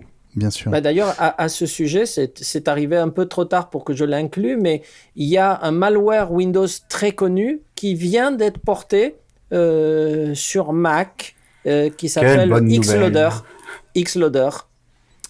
Et donc, ça y est, il est arrivé sur Mac, d'après les chercheurs en sécurité. Donc, voilà. Juste Ça sur vient de iOS 14.7, Ellie, est-ce qu'on fait la mise à jour ou on attend ou... Écoute, on peut la faire. Moi, vous savez que les mises à jour impaires, j'aime ça. Donc, je trouve qu'elles sont souvent plus fiables. Je ne sais pas pourquoi, mais elles sont plus fiables. Donc, je l'ai faite et ça marche. Franchement, j'ai aucun problème depuis que j'ai fait ça tout à l'heure. Mais enfin, en même temps, depuis que j'ai fini la mise à jour, on fait l'émission. Donc, du coup, je ne peux pas vraiment dire que je l'ai testé. Mais en tout cas, ça n'a pas planté. Ok. Bon, bah allez, on passe aux rumeurs de la semaine. Yes. Les rumeurs de la semaine, un iPhone sans aucun bouton nulle part. Et si c'était pour l'iPhone 13, Fabrice se tient la tête. Non, sur l'iPhone 13, non, Non. parce que l'iPhone 13, c'est un iPhone 12S, quoi, en gros. Mais un iPhone sans bouton, c'est-à-dire que je demande à voir comment on fait pour le redémarrer s'il plante. Et puis donc, je parlais un peu avant de mon problème avec le chargement par induction. Et là, pour faire aussi un lien avec ce que disait Gilles, le chargement par induction n'est pas très efficace, donc en termes de consommation d'énergie, c'est quand même pas terrible. Alors, nous obliger à faire ça, alors que Apple a des discours écolos, je vois pas trop, quoi. Donc, là encore, c'est peut-être mon manque d'imagination. Je vois pas comment ça fonctionne. Je suis pas comment dirais-je, ingénieur. Et puis, j'arrive pas à en déterminer l'intérêt. En tout cas, Apple veut le faire. Pour une simple et bonne raison, c'est qu'ils veulent arriver, mais pas cette année, à un iPhone qui soit totalement étanche. C'est-à-dire, s'il n'y a pas de connecteur, parce qu'on peut tout faire maintenant par Wi-Fi, par Bluetooth ou par induction, ça évite d'avoir de l'eau qui rentre par là. S'il n'y a pas de bouton, ça évite que l'eau filtre par les boutons. Donc, il pourrait arriver à un iPhone vraiment, vraiment étanche. Donc, c'est le seul intérêt que je vois. On a plein d'histoires d'iPhone qui ont été coincés 6 mois dans le lit d'une rivière et qui refonctionnent. Alors, du coup, on peut très bien faire des appareils étanches avec des trous. Hein, je comprends pas bien. Ellie va t'expliquer que si un iPhone tombe, et plus le nombre de fois où il tombe est important, et moins l'étanchéité est bonne. Oui, parce que la coque se déforme. Et même une fois, c'est assez paradoxal parce qu'on a eu un cas comme ça avec un client qui avait fait un procès parce que son iPhone 10 de l'époque, qui était censé être étanche déjà à l'époque, ne l'était pas. Il nous a attaqué, nous, on a dit, mais nous ne sommes pas fabricants, monsieur, c'est Apple. Donc Apple est venu, ils ont témoigné, et en fait, ils se sont rendus compte que ce petit connecteur, quand l'iPhone est tout neuf, il est étanche. Mais si vous le branchez une fois, 2 fois, 1000 fois, il est un peu moins étanche. Donc, l'iPhone est donné comme étanche quand il sort de sa boîte au bout de 2 ans d'utilisation. S'il est un peu déformé, si vous avez forcé un peu sur le connecteur, des choses comme ça, il se peut qu'il soit moins étanche. Et donc, du coup, ça peut poser des problèmes parce que à partir du moment où vous dites cet iPhone peut aller à 50 mètres pendant 30 minutes, ce qui est le cas des derniers, et il y a des gens qui vont essayer de le faire, hein, et s'il n'est pas étanche, ils vont dire non mais attendez, Donc, bon, après l'autre intérêt, je sais pas. Mais en tout cas, ce sera pas cette année parce que le brevet, Apple vient de le déposer, hein, donc ce sera pas pour tout de suite, peut-être dans 1 ou 2 ans. Mais par contre, j'ai une rumeur sur l'iPhone 13, pour continuer la discussion, c'est que il semblerait, confirmé par plusieurs sources, non, des sources sérieuses, que cet écran nous a parlé 120 Hz, etc., ce qui servirait à rien à part pour les gamers, mais aurait une capacité supplémentaire intéressante, c'est qu'il serait toujours allumé comme une Apple Watch, c'est-à-dire que vous auriez toujours une information, même quand il est en veille. Le simple fait de le regarder, vous auriez une information, peut-être l'heure, peut-être un widget, peut-être une notification. Donc l'écran serait always on, comme les Apple Watch. Donc, pourquoi pas? S'il est à l'intérieur de votre poche, je ne vois pas l'intérêt. Mais s'il y a un capteur de proximité et dès que vous le sortez, il y a une information avant que vous appuyez sur un bouton, moi je dis pourquoi pas.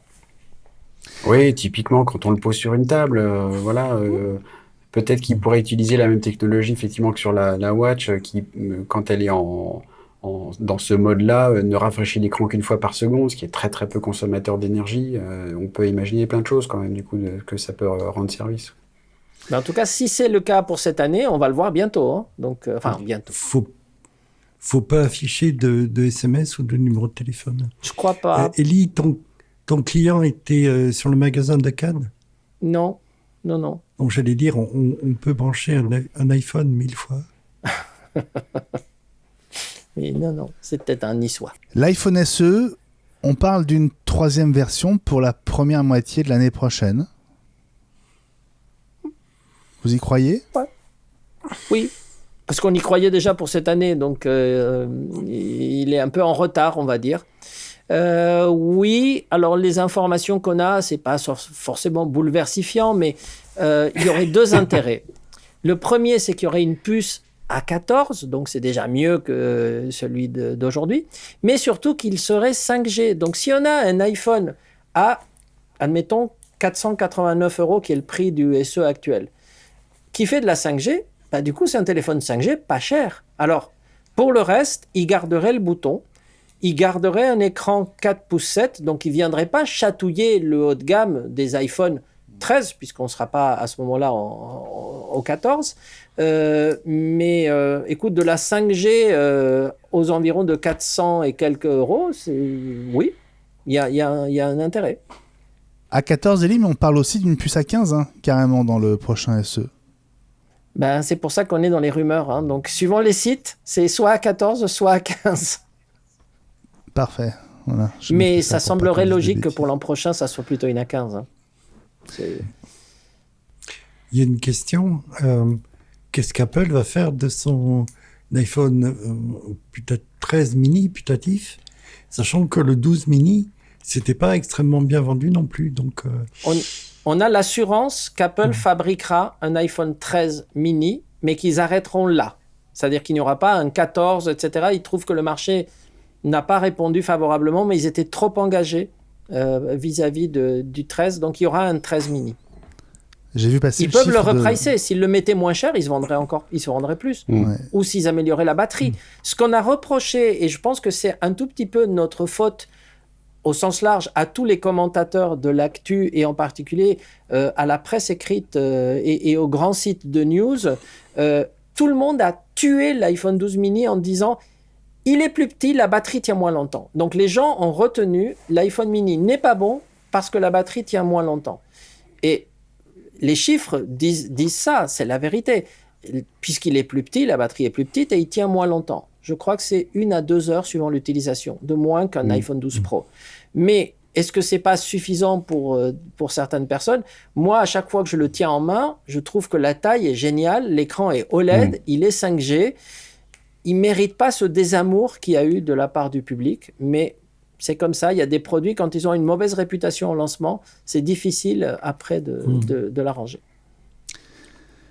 Ne plus avoir à taper son code secret sur son Apple Watch, Touch ID pourrait arriver sur la montre d'Apple dès la rentrée, ou au pire l'an prochain. C'est ça. En fait, la rumeur est sortie un peu tard. On a vu ça récemment. Un Touch ID sur l'écran de la montre. Je suis pas sûr que ça soit pour l'Apple Watch 7.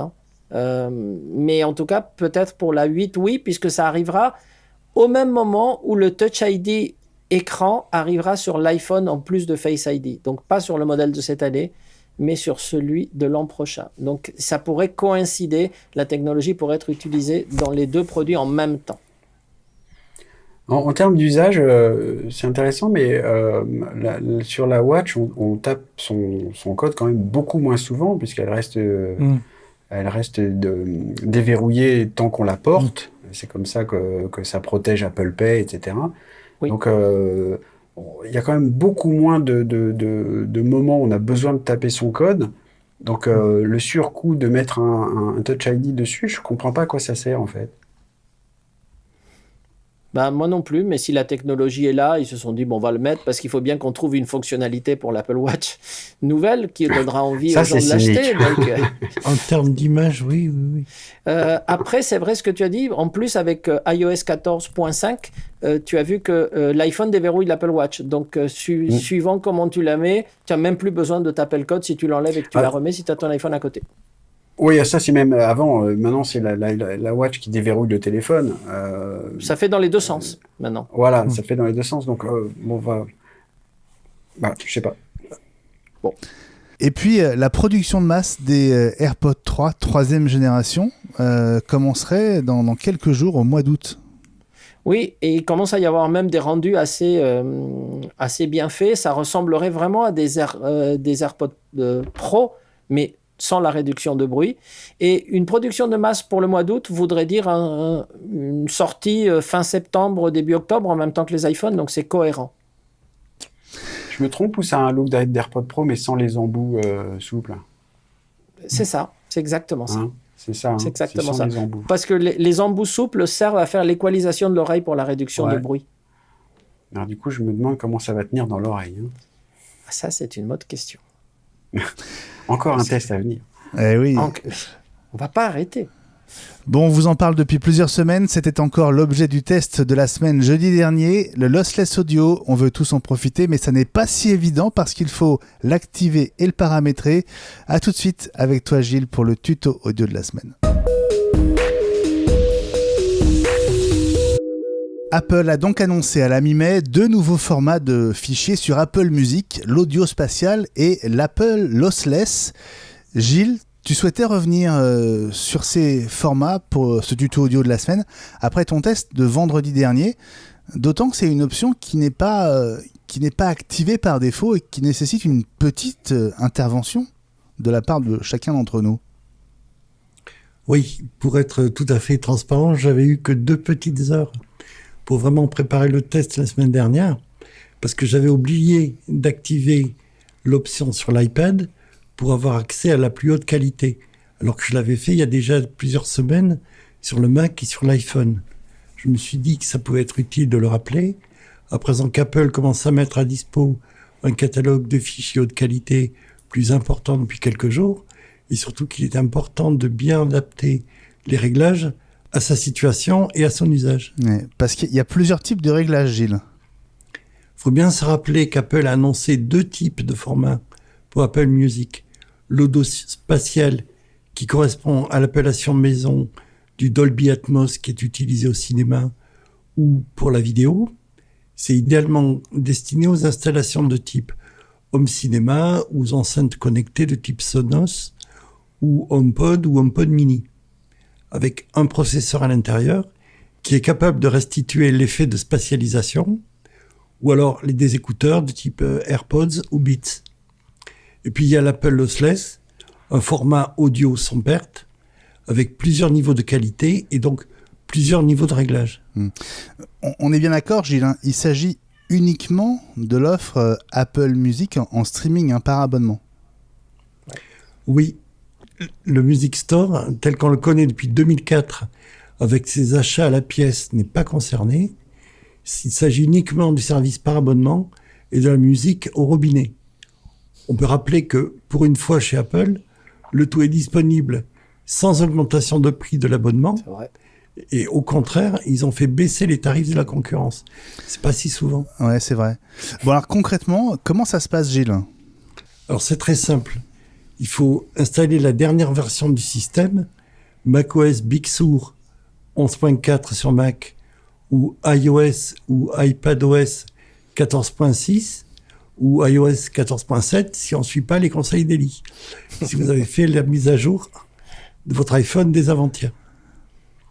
Et c'est disponible sur tous les Mac, les iPods les iPhones et les iPads qui sont mis sur le marché depuis Apple depuis 2018. On a aussi l'Apple TV HD dans une certaine mesure.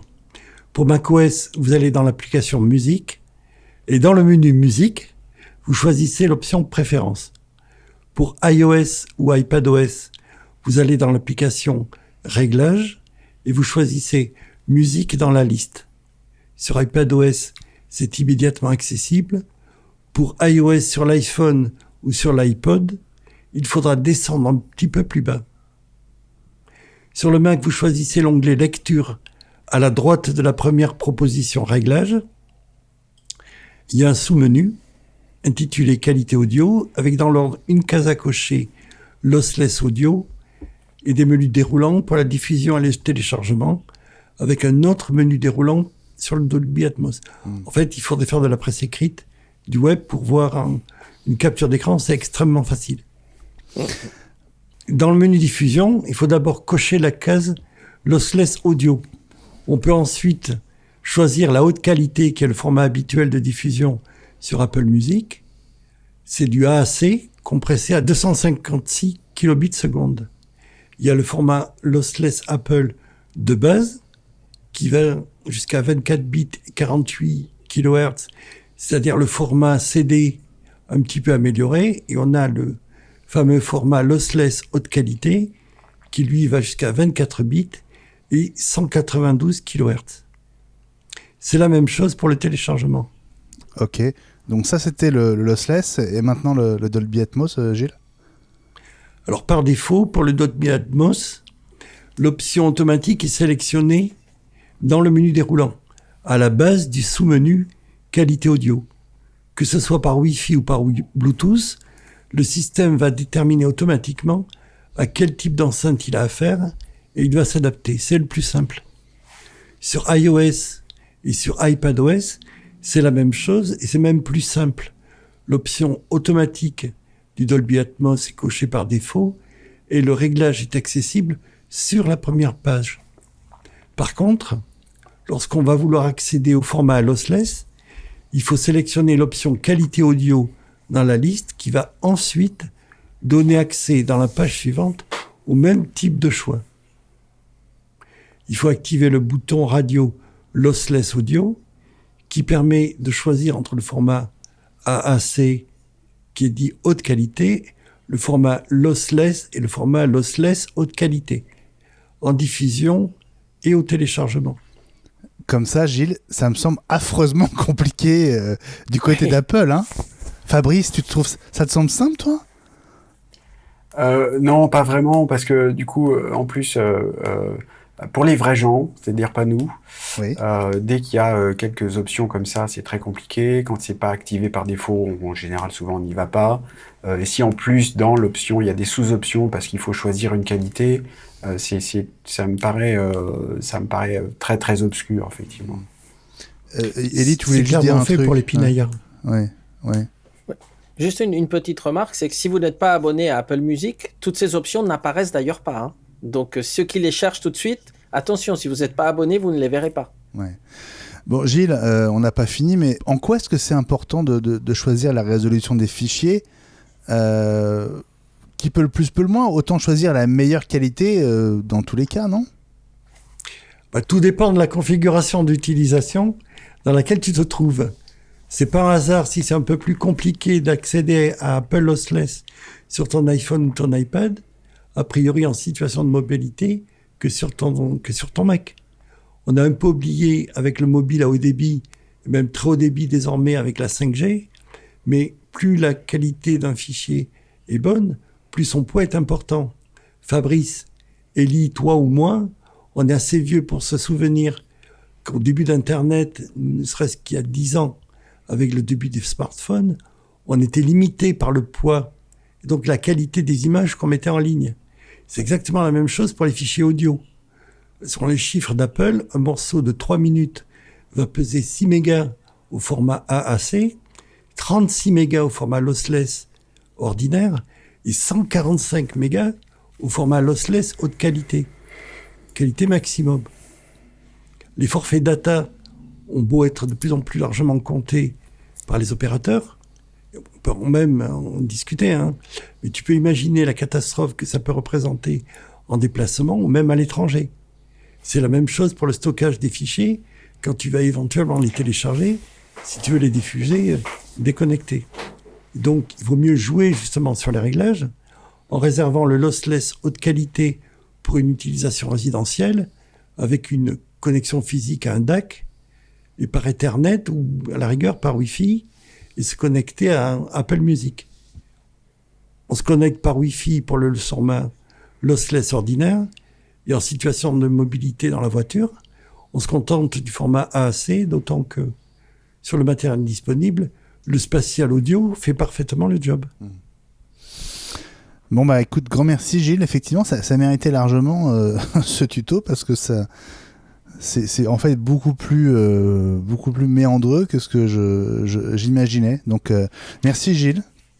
C'est pour répondre aux critiques qui sont faites depuis l'HomePod en fait, hein, qu'il n'y a pas assez de réglages justement, pas assez de personnalisation de la part des fans de hi-fi, donc ils ont rajouté de la personnalisation et donc de la complexité. Élie, je te vois opiner du chef. Oui, parce que c'est paradoxal, effectivement, qu'en voulant faire un système simple, on en arrive finalement à faire un système plutôt compliqué. C'est pas ce qu'on a l'habitude d'avoir avec Apple, et surtout que là, on n'a pas parlé de comment configurer l'Apple TV, mais ça ressemble quand même à de l'iOS, hein, parce que le tvOS est quand même proche. Parce que souvent, ce qu'il y a, c'est que là où on a les belles enceintes et le bel ampli pour ça, c'est à la maison. Donc, une des meilleures façons d'écouter la musique en lossless, c'est de configurer son Apple TV pour faire ça. Mais là, on passe par le port HDMI et ça rajoute de la complexité parce que je vous rappelle que les Apple TV actuels n'ont pas de sortie numérique comme on avait avant ou de sortie jack. Donc, tout passe par le HDMI. Bon, merci Gilles. Moi, je dis que tu as bien mérité ton repas. Et dans un instant, on va passer à table pour le dîner d'Élie qui est chaud. À tout de suite. Le dîner d'Élie, ça tombe bien, j'ai très très faim. C'est l'été, on est en terrasse, il fait bon. Qu'est-ce que tu nous proposes à la carte aujourd'hui, Élie ? Ah, bah écoute, une petite entrée très légère à base d'une version bêta sur son accompagnement d'AirPods Pro. Car Apple vient de publier, pour les développeurs, une version bêta des AirPods Pro qui rajoute des petites fonctionnalités sympathiques pour améliorer la spatialisation, pour améliorer la suppression du bruit ambiant, pour améliorer ce qu'ils appellent le focus, qui va être très présent dans iOS 15, etc. Donc, attirer l'attention de la personne, même au niveau audio. Mais tout ça s'accompagne de quelques petits condiments un peu difficiles à avaler. Donc, ça ne marche que si vous avez installé la version bêta d'iOS 15, sinon vous ne pouvez pas installer cette version sur vos AirPods.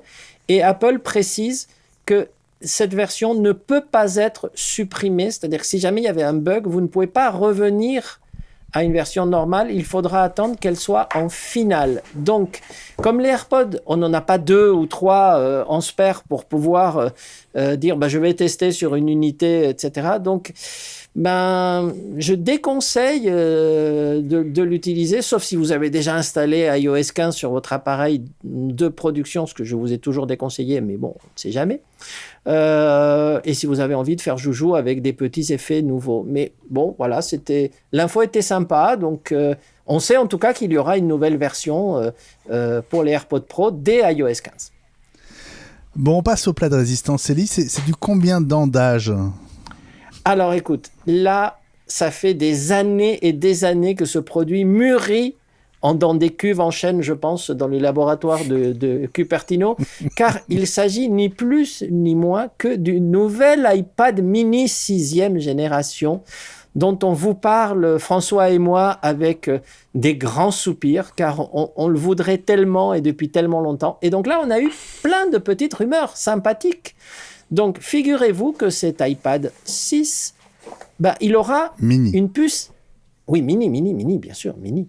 Il aura une puce A15, comme les prochains iPhones. Donc, ça, c'est topissime, comme ça va être une bête de course.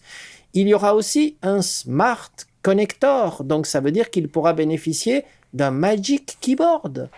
Tout et donc, petit, alors mini aussi. Hein. Oui, qui va être mini.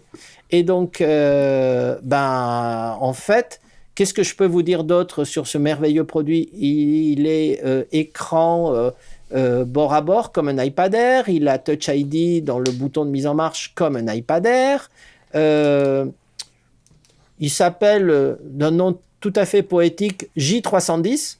Donc c'est un J310. Et puis voilà, mais cette rumeur a été confirmée par toutes les grandes sources, non seulement notre ami John Prosser, qui est évidemment le préféré de Jean-Christophe, mais par Minchukuo et Mark Gurman. Donc tout le monde a dit que ça sortira cet automne. Donc François et moi avons immédiatement mis l'argent de côté pour pouvoir passer la commande dès l'instant où il sera disponible, avec son écran de 8 pouces 4, je vous le rappelle. Il nous reste un tout petit peu de budget pour le dessert, Elie.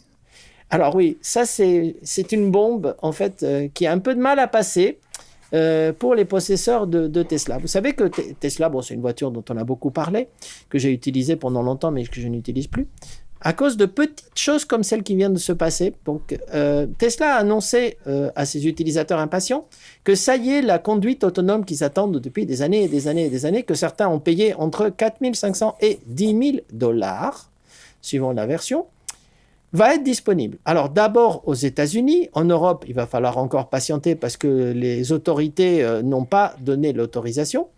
Mais tous ces gens qui avaient donc versé de l'argent et qui disaient « donne-moi ma bêta » ou « donne-moi ma version, je la veux », ils ont eu une petite douche froide parce que Tesla leur a dit « mais allez-y, vous allez pouvoir la télécharger dès que vous serez passé en atelier et que vous aurez changé le hardware pour la modique somme de 1 500 $ de plus, car le hardware dans certaines voitures n'est pas compatible. » Alors ceux qui avaient déjà payé pour une fonction qu'ils n'ont pas eue pendant des années et que maintenant ils doivent payer pour avoir le hardware pour la nouvelle version, ça fait un peu de mal à passer. Ça fait une petite indigestion, on va dire. C'est pas 1 500 $ de plus, hein, c'est le bon, la brute et le truand.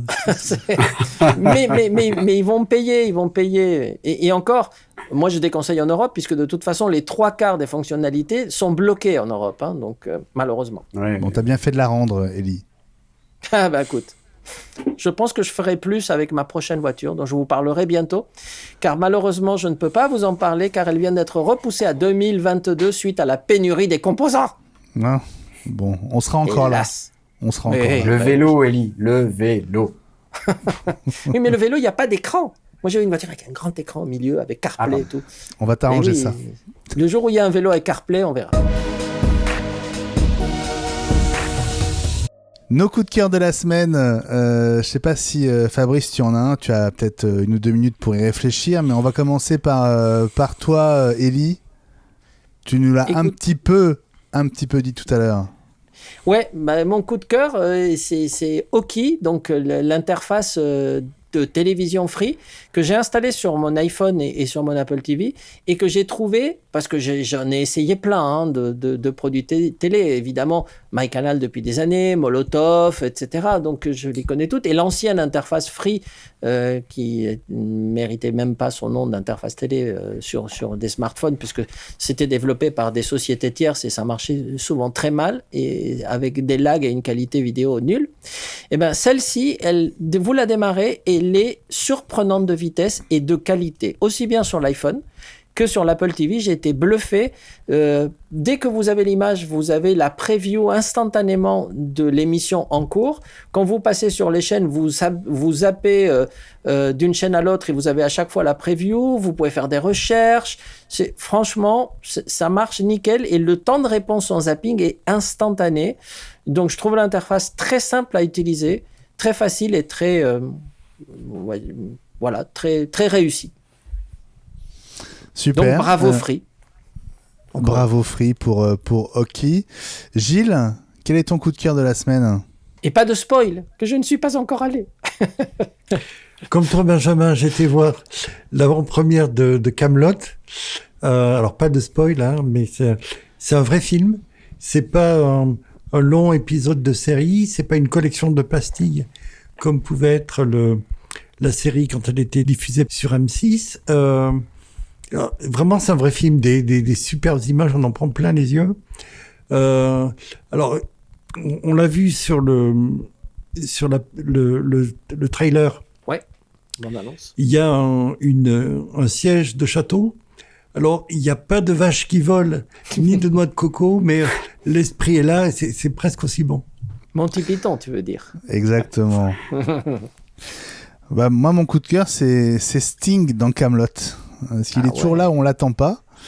Et je trouve qu'il réussir à jouer et à avoir joué à la fois dans Dune de David Lynch et dans Kaamelott d'Alexandre Astier avec Alain Chabat et Audrey Fleurot, quand on est une rockstar, c'est quand même balèze. Et rien que pour ça, même si ça n'a aucun rapport avec Apple, moi je dis chapeau à Sting. Fabrice, est-ce que tu as un coup de cœur toi cette semaine ? Oui, alors je voudrais partager deux petites choses. Je vais en profiter que je suis avec vous. Je voudrais redire à tout le monde d'aller regarder For All Mankind. Je ne comprends pas que tout le monde ne soit pas en train d'en parler tout le temps. Oui. Tellement je trouve ça absolument formidable, extraordinaire, excellent, très bien fait, formidable. Donc je voulais en remettre une couche parce que moi je m'en suis parmi. Voilà. De quelle saison ? Les deux, moi, les deux m'ont retourné la tête, quoi. Je trouve que c'est quelque chose de il y a des moments où on se demande si on est dans l'histoire véritable ou pas. C'est extraordinaire, quoi. Moi, je trouve ça extraordinaire.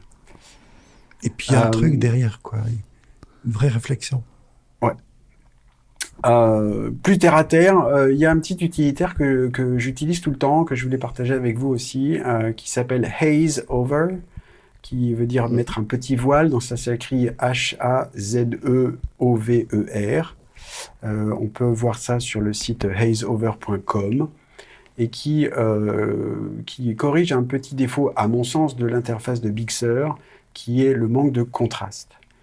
Et ça fait une petite chose toute simple, c'est que ça met un voile un peu gris qu'on peut régler sur toutes les fenêtres qui sont en arrière-plan, comme ça fait mieux ressortir la fenêtre qui est en avant-plan. On peut régler en pourcentage le petit voile qui va se mettre par-dessus. On n'a pas besoin de mettre quelque chose de très, très foncé. Moi, je le mets entre 4 et 5% seulement, mais ça ajoute un peu de contraste. Et je trouve que pour se repérer, y compris sur un grand écran, Benjamin faisait référence à ça tout à l'heure, c'est vraiment bien, ça rajoute ce petit manque de contraste que je trouve à Big Sur. Ça coûte $5, c'est aussi présent dans la collection d'applications Setup, qui est une collection, on s'abonne à $10 par mois et on a toute une collection d'applications. Alors moi, je suis abonné à ça. Ça ferait l'occasion d'un autre coup de cœur aussi, parce que je trouve ça génial. Mais je voulais sortir ce petit utilitaire que je remarque tout le temps parce que voilà, ça rajoute cette petite chose à Big Sur qui me manquait à moi.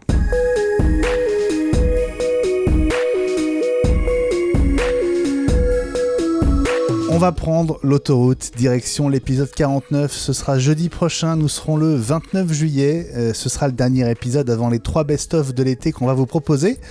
Ellie, le premier sera un best-of de nos invités, parce que c'est vrai que cette année, on a eu du lourd, hein, vraiment.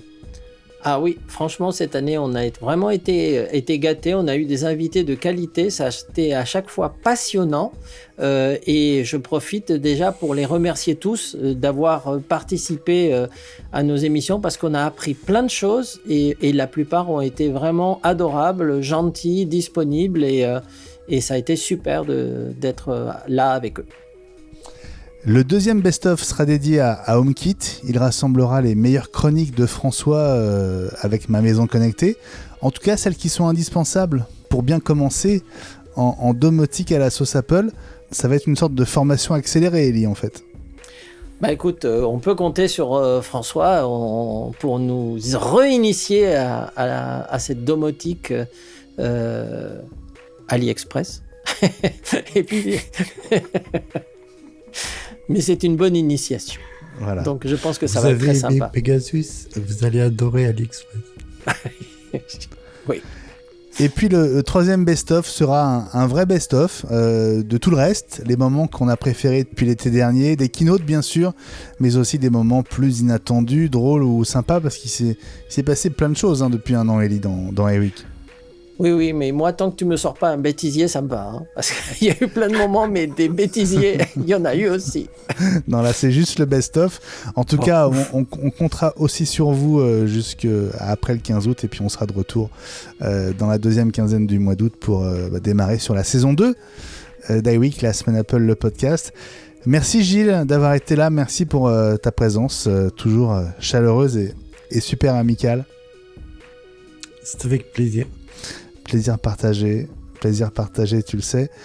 Merci à toi Fabrice pour ce long passage finalement dans iWeek, à peine revenu de vacances. Merci de m'avoir accueilli si longtemps. C'était un vrai plaisir de pouvoir participer là avec vous en direct et de ne pas dire mes bêtises que par Twitter. C'est comment, dis-nous, d'être dedans et pas seulement devant? Je trouve que finalement c'est assez pareil parce que moi ce que j'ai adopté tout de suite chez iWeek c'est le côté chaleureux quoi. Voilà, c'est une bande de copains qui parlent intelligemment d'un sujet mais sans se prendre au sérieux. Moi c'est c'est une de mes devises dans la vie, c'est on peut travailler sérieusement sans le prendre au sérieux. C'est ce que je retrouve chez iWeek et que j'apprécie beaucoup. J'espère avoir participé avec ma petite pierre et vraiment j'ai retrouvé ça pareil. Voilà, donc merci encore. Merci à toi. Juste pour ceux qui veulent te suivre ou te retrouver ou peut-être faire appel à toi, c'est quoi le meilleur moyen de te contacter, Fabrice? Alors pour les gens qui écoutent ce genre de podcast, Twitter c'est parfait et c'est mon nom, alors Fabrice Neumann, @Fabrice Neumann, j'ai essayé plutôt de faire simple. Ouais. Voilà, et puis j'ai aussi un site web pro-fusion.biz et c'est là qu'ils pourront trouver une partie des services que je propose. Eh bien, merci beaucoup d'avoir été là, c'était un plaisir, ça faisait longtemps que j'avais envie de t'accueillir, donc je suis ravi qu'on ait passé cette grosse double heure ensemble, Fabrice. À bientôt sur Twitter avec le hashtag iWeekLSA, hein, tu le connais par cœur, et ici très vite pour d'autres aventures ensemble. N'oubliez pas de nous suivre sur Twitter @iWeekNews et @i5fr. On continue évidemment de vous tenir au courant des éventuels progrès ou pas d'Apple Podcasts et de la reprise des épisodes quotidiens qu'on espère très rapides. Mais Ellie, très franchement, sans trop y croire avant la rentrée, pour être honnête. Hein. Tu sais, moi, mon expérience, c'est qu'Apple au mois d'août est absolument inexistant. Il y a une équipe qui travaille, qui s'appelle l'équipe iPhone, et tout le reste est en vacances. Donc, c'est comme ça. En tout cas, passez une très belle fin de semaine, un bon week-end ou de bonnes vacances si vous en prenez et si vous avez la chance d'être parti. À jeudi prochain, avant 20h pour le podcast audio et à partir du vendredi en vidéo sur la chaîne YouTube d'iWeek. Bisous aux filles et salut à tous. Ciao, bye bye. Salut à tous.